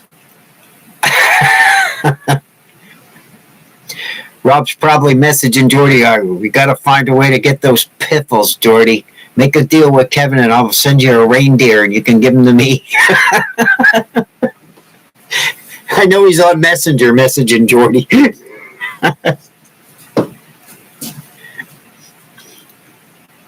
The Glenn pop in. There he is. The Glenn pop in. There he is. What's up, Glenn? Merry Christmas. I got your carving. You're entered.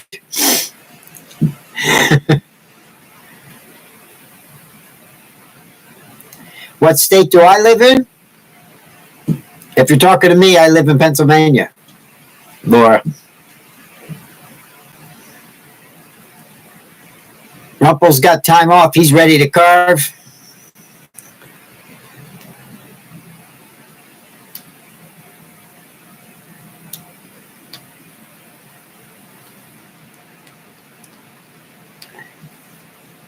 You actually make incense out of it, Jordy. You twist it up and put something on it to hold it.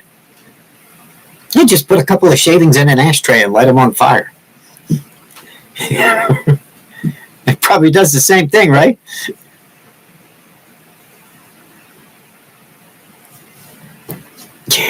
Old. The hand should be getting better and better every day, huh, Glenn?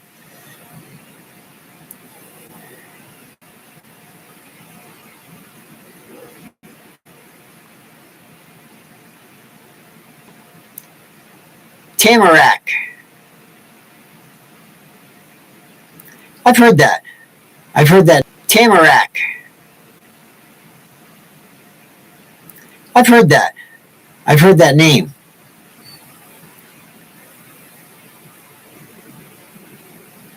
Really? I never tried it. I've heard that name, Kevin. And that's your juniper? Is it red on the inside also?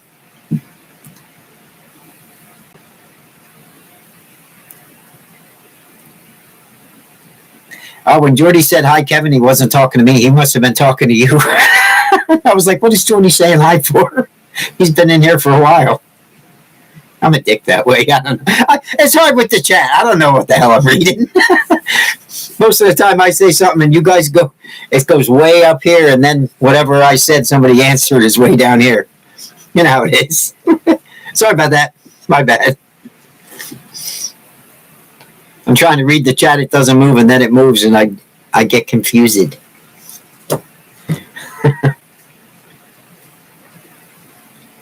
Oh, now Rob pops in. He'll pop in to say hi to Glenn, but he doesn't want to be part of tonight's conversation. He's quiet.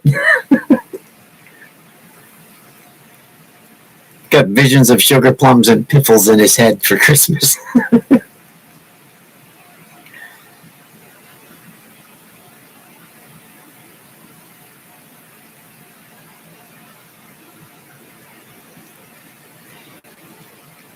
So you do mix it with some kind of agent to make incense.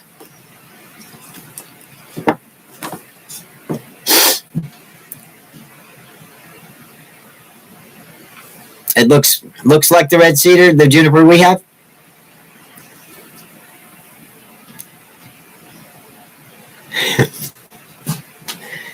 Did you enter anything in the contest? Take part of the challenge and just make an ornament and submit it? Did I get an email from you, or you just pop in?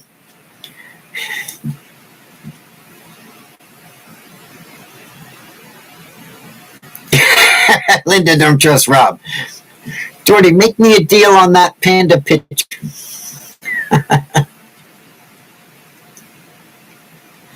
I didn't even know how to enter. I would have entered for that. That's a nice piece.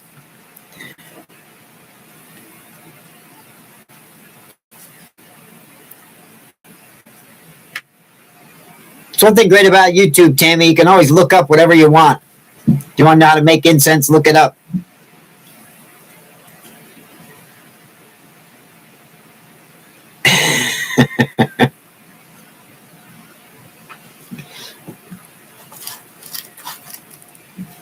So there's no questions on the contest? Everybody's good? Everybody got their carvings submitted? Everybody knows the dates and the emails to send to? Everybody knows there's about 8 or 9 prizes, right?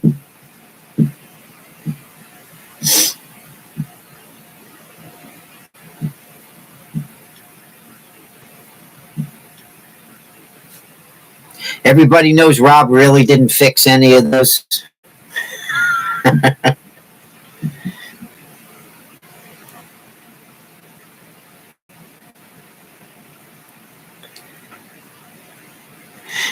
Yeah, Jamie, Rob actually talked Jordy into carving that thing.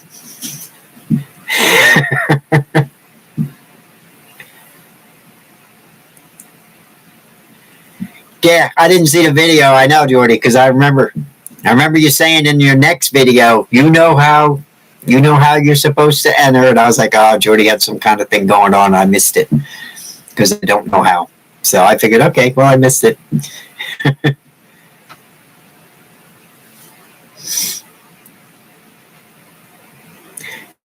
good. You got till the 21st. Once the 21st hits, then, you know, the next day's the contest, so.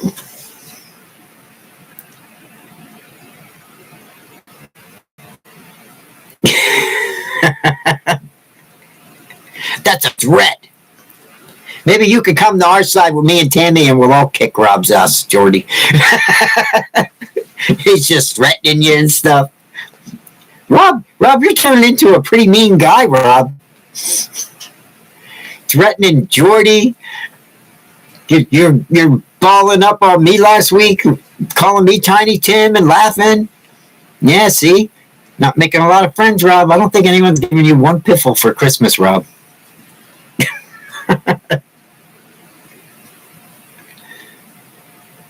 Don't worry, Rob. We love you. If it wasn't for you, I'd have not. Some of the most fun I have was chatting with you, Rob. Yeah. When you give it, then I'll be able to see how you did it. I'm gonna have to watch the first video. I gotta go through your videos. So when you made the first panda video, that's when you announced how to win it?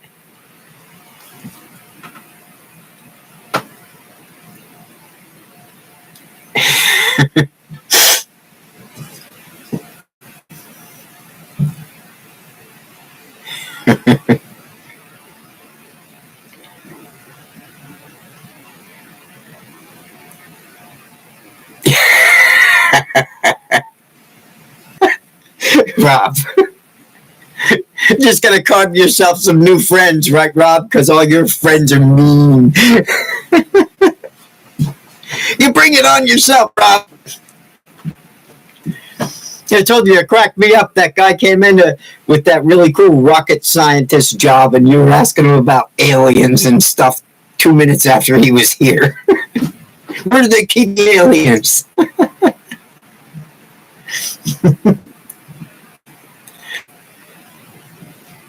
We love you, Rob. Everybody wants to be Rob's friend. Don't worry. We're going to send you. Everybody send Rob a fruitcake. We hurt his feelings. He needs fruitcake bad. That's another reason you get picked on, Rob. I think I'm going to have about 200 fruitcakes show up to my house, and it's because of you, Rob. So I don't want to hear this. You're going to carve new friends. You're stuck with your shitty old friends that are going to pick on you because you do stuff like that, Rob. And I'm telling you, I better not get 200 fruitcakes.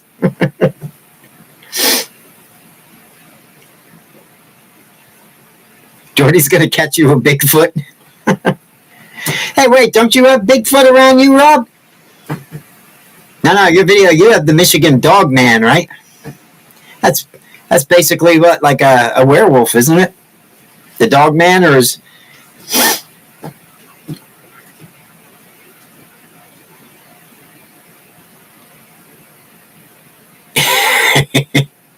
You sent him a box?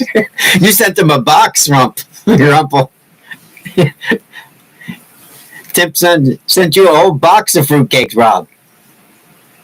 He must really enjoy your videos. He loves you, Rob. See, you have good friends.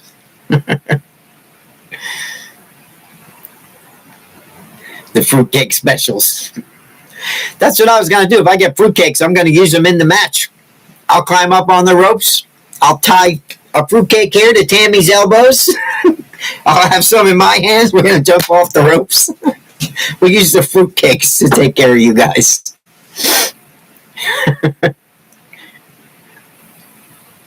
Rob said that he was going to send donations so we could get a new Dremel. He told everybody last week, put your money in a fruitcake. I told him, Rob, then I'll take fruitcake, Rob.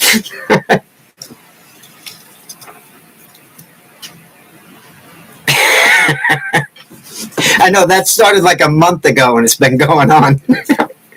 The fruitcake thing. It's Christmas. If it was Thanksgiving, it would have been turkey or something, but fruitcake. Hey, you know what? We should stop talking about fruitcake. I think that's why. Remember, it was a code word last week. Every time we mentioned it, the internet went buggy. And we haven't talked about it, so if the internet starts going wacky, you know why. That's when they start listening to us, when we start talking about fruitcake.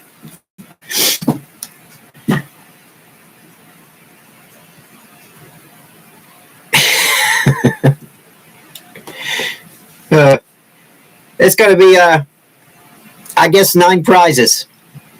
Something like that. Maybe 10 if I add the knives. I got to count them. Maybe 10 if I add the knives. I got to count. I got to write them down. It's going to be a lot. Put it that way. Let me see.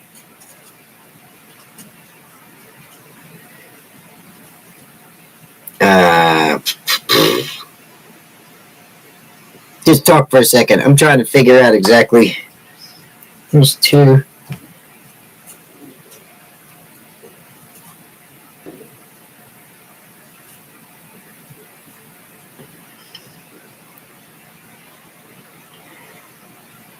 Nine. Actually, 10 if I throw a set of knives in. I think the contest is going to have 10 prizes giveaway. All together.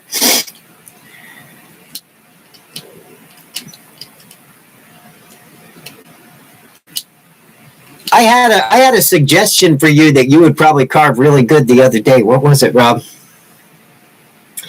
It was something that I think you would enjoy carving. I think you'd do a really good job on it too. Oh, my brain's gone.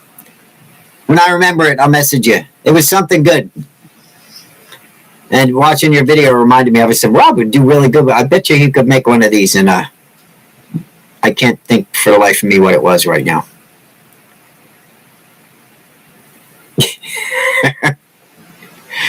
Oh, yeah, Tim. I had the matchsticks out trying to put 2 and 2 together. How many carvings? I had to write down, there's me, there's Jordy, there's Ben, there's Rob, but I'm trying to think of what I'm giving away. I know Jordy's giving away 2, Rob's giving away 1, Ben at Studio on the Lake's giving away, 1. And so there's going to be pretty many. But it's how many, because I said, Jordy's doing 2, I'm doing 3 or 4, right? It's getting away from me now. But yeah, smoke was coming out of my ears, that's for sure, trying to think. Especially this time of night. I haven't had enough coffee yet to do a live and really think clear. I'm going to add them all up, and I'll tell you guys in the next live how many I have. I think we have at least 40 people so far.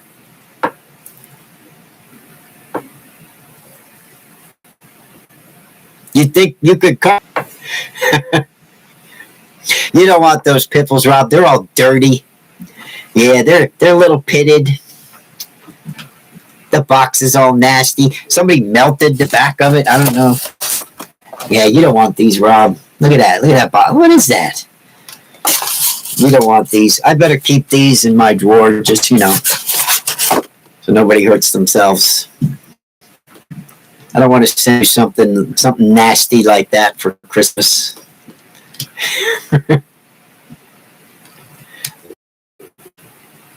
Yeah, those little things. You see the way that hogged out the back of the ornament, though, Rob? It was like butter, Rob. I bet you that sucker. Do I have a piece of basswood around? Not that I can reach. I bet you that'll push right through basswood and leave the cleanest cut.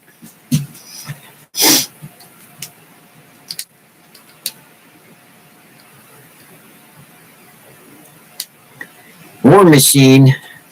Who you talking to, Ian?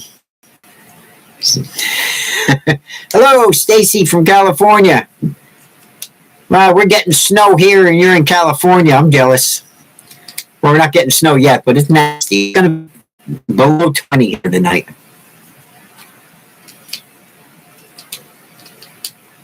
Oh, War Machine Gaming. That's who Ian was talking about. Welcome.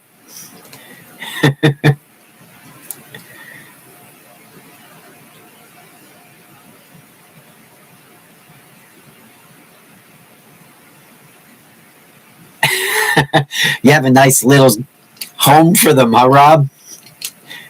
You make a nice little display for them and polish them up all pretty and put them next to the Helvy knife, and they can have cocoa together and wait for Santa. The piffles and the Helvy knife. I'm gonna leave them in their crappy little box. Yeah, it's cold, Linda. I have to run the heater in my shed for an hour before I come out here to do these lives. Otherwise, and then it gets real hot and I got to shut it down, you know.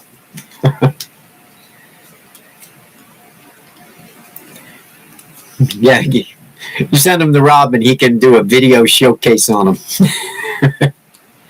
Put them on a nice little turntable, Rob, and film it. You really want those things. All right, we're going to have to take up another challenge and everybody donate $1 or send Rob a fruitcake so he can buy a set of piffles for himself.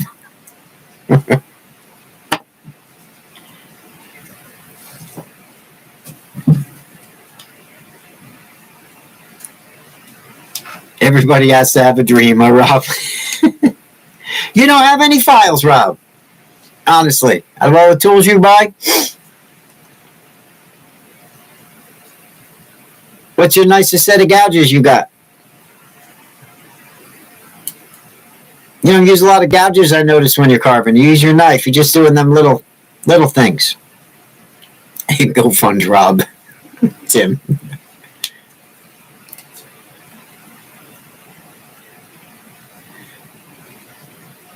What do you use as far as gouges, Rob, or don't you? You just knife carve and Dremel carve?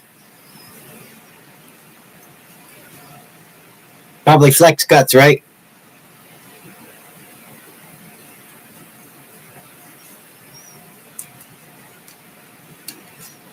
I think I have flex cuts, files.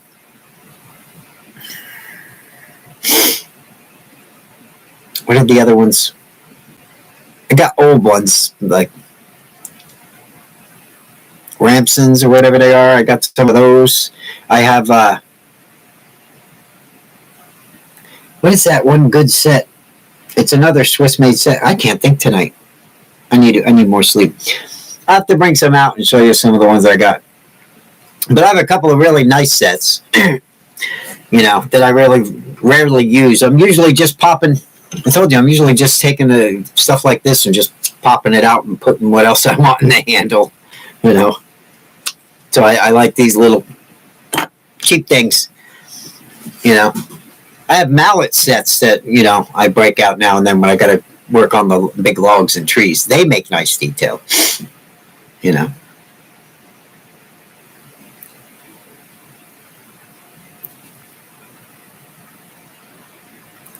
But if you're going to use those big sets, you definitely use a mallet. You know, if you're going to carve big stuff. You don't want to be pushing with your chisel, you know. Depends on what you're making. If you want a nice clean line with a V-tool, though, like a giant tree, wood spear or something, a giant log, you get the mallet out and tap that V-tool across it and make a nice clean cut. But, so there's... yeah, the German tools and the Swiss-made stuff. That's the way to go, but they're expensive.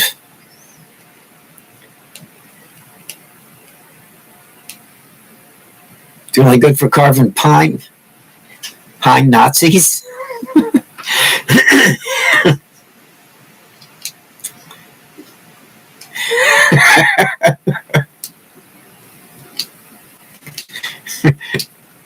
I don't know about you, Rob. I've carved everything with mine. Told you, maple. Look, I won't bring them out for stupid stuff. But the hardwoods is usually when I use them.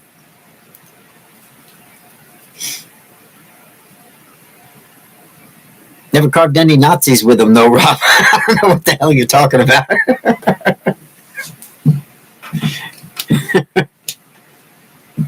I got to remember what I wanted you to carve. What was it? What did I want you to carve?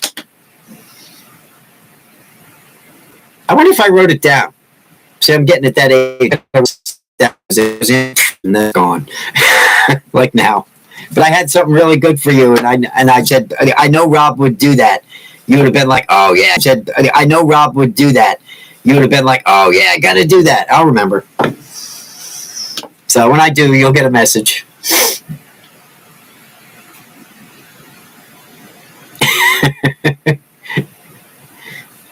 If it wasn't for the stupid stuff, you wouldn't even get to use them.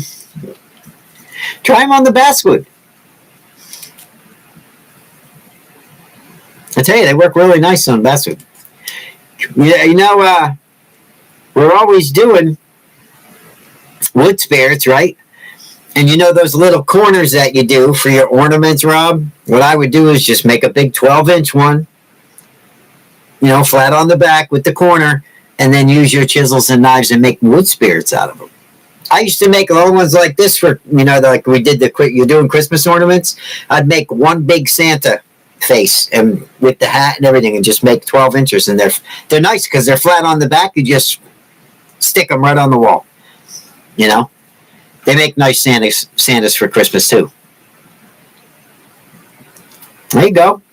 Yeah, make some, you know, 12 inches, carve them on the point, and just like you can make hats this long on them and just make one big long Santa face.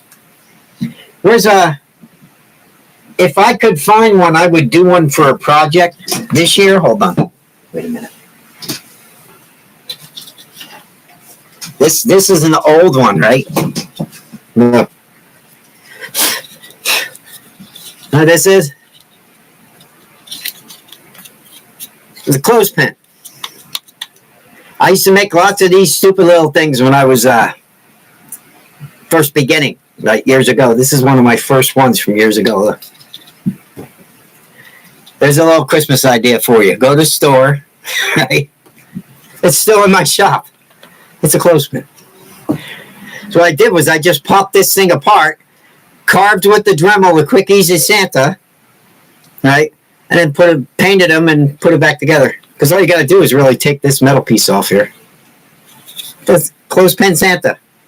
And what's nice is you can hold your Christmas stuff with it. You know, if you have Christmas cards or whatever, you know, you can clip them on anything for decoration.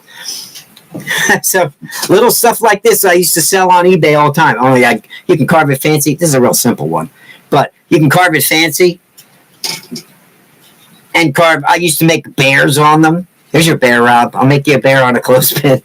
I got stuff like that sitting around my shop from just ideas I had when I was, you know, first starting out carving.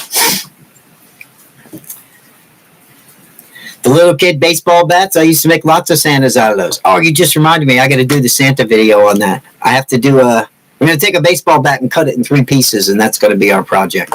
Besides doing a found wood one. I have to start that video. Because I want to make 3 Santas out of a baseball bat. 1 baseball bat. Most people can find a baseball bat that you want to destroy.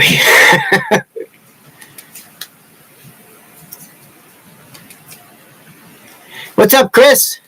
Merry Christmas.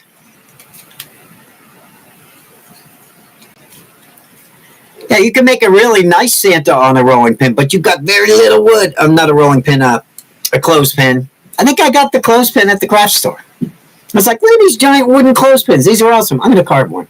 You know. Next thing I know, I was looking for them because I was making. I made. I think hummingbirds on one. I did Santas on them for Christmas. I know I made a bunch of bears on a bunch of little ones, and I was always throwing them on eBay or bringing them, you know, somewhere. That always did sell. Always. You can put whatever you want on them, but they're very little wood. You know, it's got to be a very thin. They're an easy carve because you know you're not going that deep. It's mostly painting.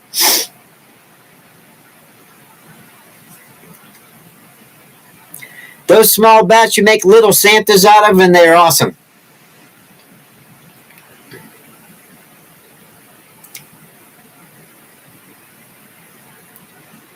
Yes, Mark Anthony. I was a machinist for years, and then I went from machinist to cabinet maker to wood carver. So I've made tables and chairs and cabinets, and then carved the panels on them. Thank you, Chris. Yeah, headboards. Yep, Jordy did one. Yep.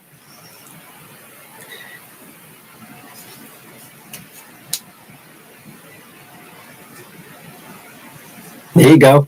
I did a log cabin.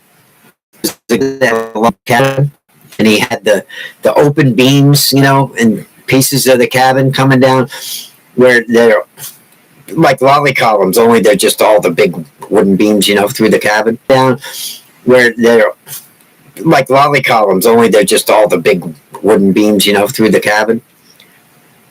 From the top to the bottom, he wanted 3 of them in the cabin. Oh, you just carve your faces and stuff, whatever you want, just go nuts, That's awesome. Then it's like, what kind of mess you're going to have inside your house? People don't care. They want stuff like that. Another guy had supports underneath his house, and he's talking to me about that last year. I didn't do that. He wants me to go do that up the road here. He's batting that idea around. He keeps asking me, I'd like you to do 5 or 6 of them. He's all right. You get the chainsaw out and just... But you got to make sure that you don't take all of it down if they're supporting something. Geez, you just want some more ornate. And people come up with some weird ideas, but it's kind of fun to try them,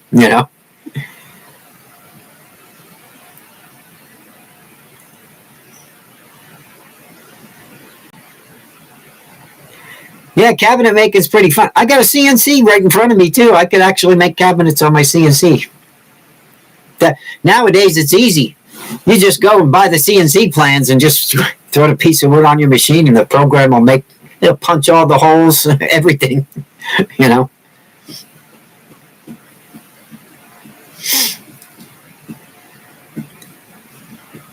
Better to learn by hand, though. Yep, you have until the 21st to enter, Chris. 22nd is the drawing at 8 p.m.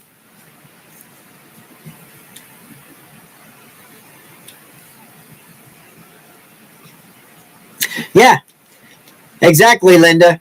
So I used to do stuff like that, too. You just put a magnet on the back, stick it on your fridge, and then you hold your papers or your school calendar or whatever,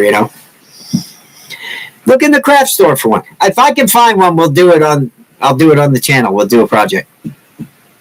I'll try to see if I can find one, because I used to find the giant ones. They make them like 12 inches, Those were great. Then I used to make really cool Santas on those because you had so much, Them little ones are sometimes they're a little rough. And you got to use small. It's not like you're going to take a Cutzel Extreme and, go over there and hit that clothespin. You're going to bust it in half. Yeah, Jordy, I can. I can do carving. And I draw. And I was a machinist, so I know how to program it. So anything that I draw, I can make my machine carve. Pretty much. If I can get the drawing down to simple enough so the machine will read it. Basically, I'd have to make something a line drawing. That panda you did, I could have taken that picture that you had and went off of it, would have made it exact. Yep. I still got to play with that more. I got to get all the crap off of it this year. I got to redo the electric in my shop because now I'm popping breakers with it, running a little too many things.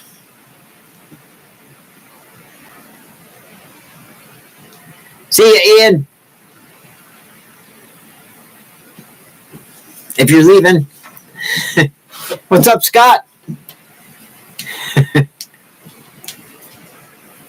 You're just coming in and we're just wrapping up pretty soon. Got any questions on anything about the contest?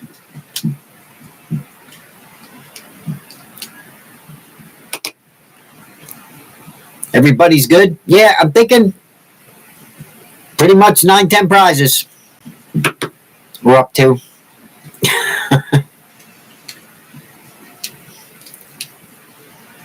Good to hear.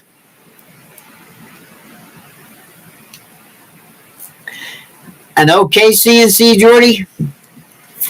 It depends on what size. I mean, you can get an okay one, $2,500. You know, they also have they got some that you can buy the kits and put them together yourself. They're a little bit cheaper. Some people swear by them. They're basically CNC routers. It depends on how many axes you want, you know. If you want a real good CNC, you're going to spend like, mine's kind of like semi-pro type, about 5,000-6,000. All right. But if you want to get something that will just carve like in the round, then you need like a 5-axis, and you're talking hundreds, you know, thousands of dollars. But a CNC router that you could just do like portraits like your panda relief, you could do sign making, you could do anything, you know. I'll show you some of the CNC work. I did some crosses and all kinds of stuff. Anything you draw, though, you could put on it and you could make on a board, you know. For about $4 or $5 get a decent one, so you could do at least 2 foot to 3 foot wide, you know. It depends. Usually bed size, and it doesn't depend on how much travel you want. And if you want to put a whole sheet of plywood on a CNC, you know, that's an 8-foot bed or 6-foot bed, you know, that's going to cost you up there, you know. Probably $7,000-8,000 at least, something like that, 10,000. But $3,000 to $5,000, you can get a decent one to make a lot of stuff. But you're not going to make big stuff. You know, it's too. I think for $2,500 you could buy one that's about 2 foot wide. You know, the width, which is pretty good size for artwork. You figure. I mean, how big is a picture? You know. Yeah, like a little table, portable one. Look into CNC Sharks. A CNC Shark is pretty good. Laguna makes a good one. They make the small tabletop models. They run about $2,000 to $3,000. You know, it's going to be how big of a piece of wood you want to put on it is really the biggest problem. You know, if you want something that's pretty big, you have to spend more money. You know, but you can make boards that are, you know, 6 to 10 inches wide. I mean, you could run signs all day on stuff like that. Yeah. I think mine's about 2 foot wide. And that's 3 foot, about 3 foot long. That's about the distance for my gantry. So I can carve like a 3x2. You know, because that's all the further my gantry's going to travel up and down, and then it'll go across. And to go across, it's over, you know, 24 inches. So I can do some pretty big stuff on it. But I was playing with it last year when I just got it last year, and I said, I can see what I can make this thing do, and made a lot of drawings, and put them in there. Programmed it up, and that carved them out beautiful. I was like, oh, this is nice. I could actually leave that carve, go out and chainsaw carve, come back, and I had 6 crosses made out of mahogany. You know, just throw them in the box. And they carved nice. I don't have any in here. I'll have to show you some of this stuff that I made last year with it. Yeah, I'll make some videos on it. If I can clear it off and fix the electric that I have when I get my box redone, I'll make some videos on the CNC and show you guys. It's pretty neat. Then you get all kinds of ideas, you know. Oh, wow, I could make all this stuff. But the reason I wanted it is I wanted to do that. I wanted to make my own drawing, program it, let it run, go outside and carve. And while I'm carving out here, if it's raining or whatever, you know, I can go in the house and eat. This thing's still making me money, you know, still making stuff. Yeah, I could make signs with it easy. Yep. I could have a whole sign making shop with this CNC. Like I said, mine's like a semi-pro version. It's mine's about the $5,000 model, you know. I have a CNC Shark. I really like the Lagunas too, though. But I worked at Ingersoll Rand too. Like I said, that was my job. I was a machinist, so I could run one anyway. But because I draw, I use mine for artwork, you know. When you work as a machinist, you know, even if you're on the CNC, you don't make the programs. You know, the engineers make them. They bring them down. You just stick it in the, you stick the USB thing in the port, and that's it. The machine does the rest. You know, you just change the tool. You know, I like it because I have to program. I got to make the drawing. I got to program everything, and I got to make it do what I want to do artwork. Yeah, I'll show you some carvings. You know what's nice though? A lot of them, you can make them really nice, but they're too clean. But after, since we carve already, you can take your hand tools or your Dremel and just go nuts and clean up the carving because we already carve, because the CNC carving can come out really awesome, or it can come out looking like it was machine carved, Kind of like the difference between a Dremel and hand tools. How sometimes you could take that Dremel and make a really awesome wood spirit, but if you really want to get real intricate detail, there's nothing like a good set of hand tools to add to it after you hit it with the Dremel,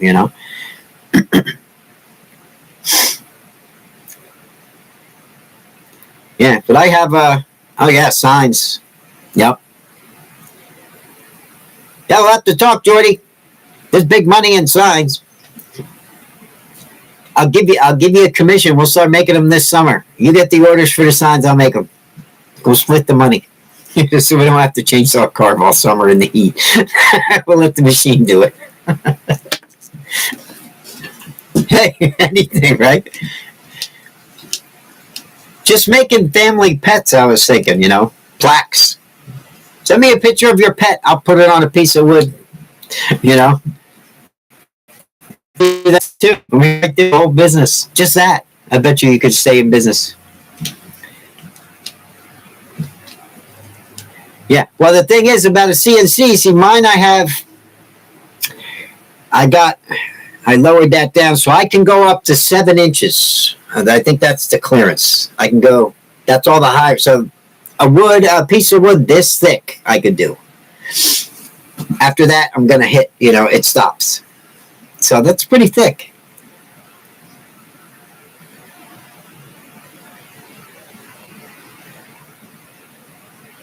You have to have a membership card to get inside. What are you talking about, Rob?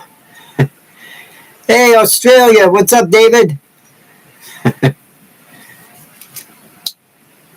You could block out a lot of stuff. That panda carving would have come out beautiful on the CNC. You could have taken all that wood down as far as you wanted to go and different levels. It just would have made it, just program it for whatever depth you wanted certain things. It would have come out gorgeous. Good for gun stocks. Yep. The only thing is you got to carve the one side, Rob, and then flip it over. Unless you have a rotor, you need a 4th axis, which is a rotary, so it can actually turn it as you're carving. This, which is a rotary, so it can actually turn it as you're carving. Mine right now is just a 3 axis, so I'm going to get a 4 axis. And then I'd love to get a 5th axis, then it would carve in the round everywhere. But it's expensive.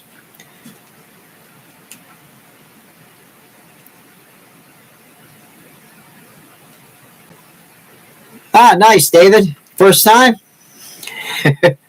Usually it gets kind of crazy. Well, we're talking more tonight than screwing around. Past couple of weeks have been fun. I'm sorry it's a boring chat tonight. We're just talking about stuff though, like CNCs and stuff, carving things, carving wood. But yeah, I'll get a bunch of the pictures out that things I made with the CNC. I got to show you a wood spirit I made with that CNC. Is it on my phone? With the machine, Jordy. You still here, right? Where is it? Let me find this. If I can find it, if it's still in my photos, maybe you'll be able to see it if I hold it up. I don't know if I still have it on my phone.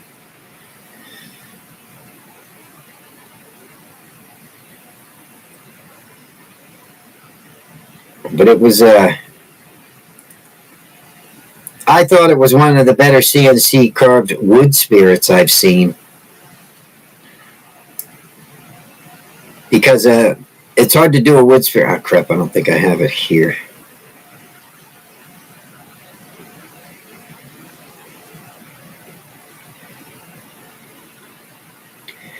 Yes. But I made a really nice wood spirit on it. And, I don't know if I have it on my phone anymore. But that's sold. I can't show you the piece, but I do have a photo of it. But I'll find it and I'll send it to you. I don't think I have it. It was a wood spirit that had grapes. He had draped with grapes all over. Really, really cool. And it would have been really nice, you know, if I could have just duplicated. Well, I do. I have the design. The one thing about it is that once you have the CNC, you make the design, you get it right, then you have it forever. You could just keep duplicating it over and over and over. You know, it's the initial design. But when you see that wood spirit, you tell me you wouldn't like it. I'll show it to you. I'll find the picture of it. I have it. It's just not on my phone.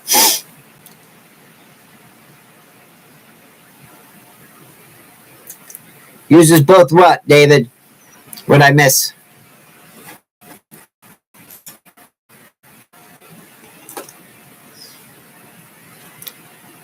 David from Australia asked a question that I missed, Rob.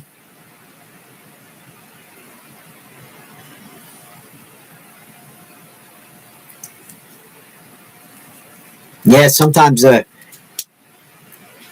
you can just cut slabs though, Jordy. Take your chainsaw, cut slabs, run it through a planer so it's flat, and as thick as you want, and make what you want out of it.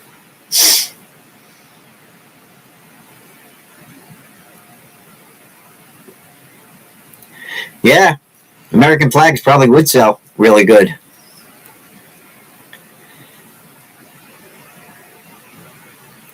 Yeah, I use both. I like carving with knives and chisels. I like carving with the Dremel. I carve with the chainsaw.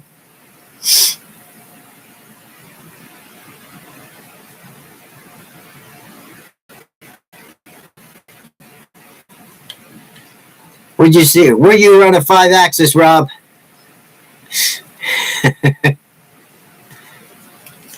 Now, I'd trade you the piffles for a 5-axis in a minute, Rob. Sure thing. You got a 5-axis CNC. I'll give you them piffles in a minute. I'll give you my other set of piffles. And those. The 5-axis CNC is good. It's expensive as hell. But you could literally, if you had a 5-axis, you could take this little carving that we did, right? You could take this guy, and he was just a block of wood, and that thing would come down like this and just go. It would be able to just go all the way around the carving, you know. When basically a regular CNC goes like this, you know, and it'll carve it out. It can do some things, you know, like circular stuff, but the 5-axis can go all the way around. You know, that's how it works. And they're hundreds of thousands of dollars. You want to do like a 6-foot portrait of you, Rob, or like a character of you in the round, that's what a 5-axis could do. You could literally stand a log up and that thing would carve the whole log from the top down or from the bottom up, whatever way you programmed it. All the way around. Yeah.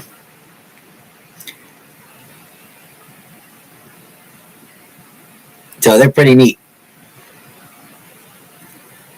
Ooh, it's 10 after 10. I'm going to have to get going, guys. But yeah, I'll do some videos on the CNC.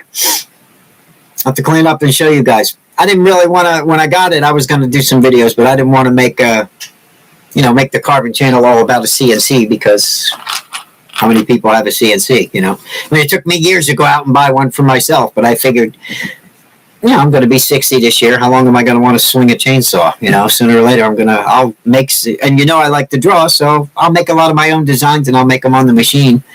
And then I'll clean them up with my hand tools and I'll keep carving though. You know. Oh, you worked in a pattern shop, Rob. I see.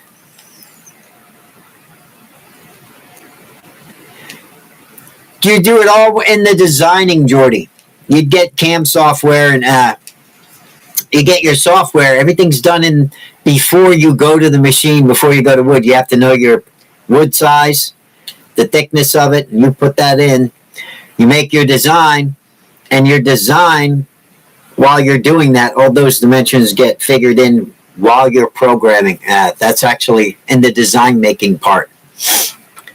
And then once you have all that figured out and you're not going through the board and everything else, and you know, it'll run little sample tests for you and you'll be able to see. And then once you get it figured out, you just go to the wood. As long as you have a start point and that's where you put it in your design, it's just it'll make it, you know. So take it easy, guys. Yeah, I think I'm going to get off because it's getting late. But as always, it's been great for everyone to stop in and say hi.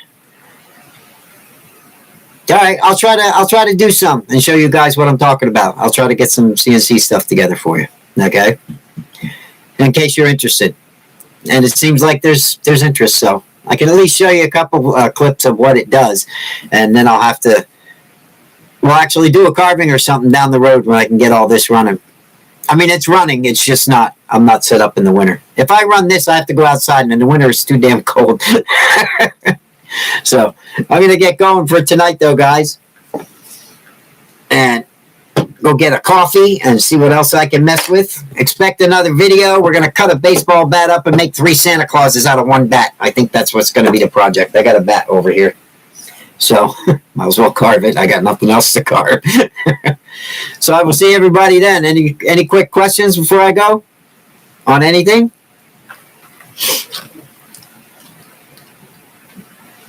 Remember, you got till the 21st? Yep, decode. Do you know what you're talking about, Rob?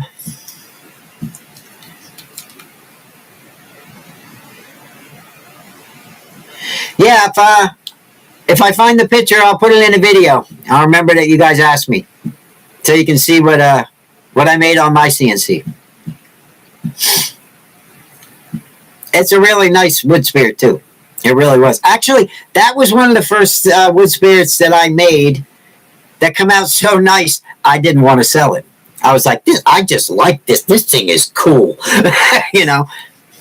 And I've made thousands. I mean, how many? 30 years of carving? I can't even think of how many wood spirits I've made, you know. But I really like that one. So, yeah, I got rid of it. I think I actually dollars for it. And I never touched it with a knife or a tool, you know, just a machine. But it's the way it was set up. It was on a slab of ash. I made it out of ash, too. And it cut the slab, made it flat on the back, and the top was flat, but the slab was this thick, but the bark was still around. So I put the wood spirit face right in the center of it and buried him into it, and it was like a plaque, you know. But he looked awesome, you know. He come out really nice. I'll show you guys. I'll find the picture. Okay, so I'm going to get taken off, guys. Thanks for showing up. Jordy, have your contest tomorrow. I want to see who wins the panda.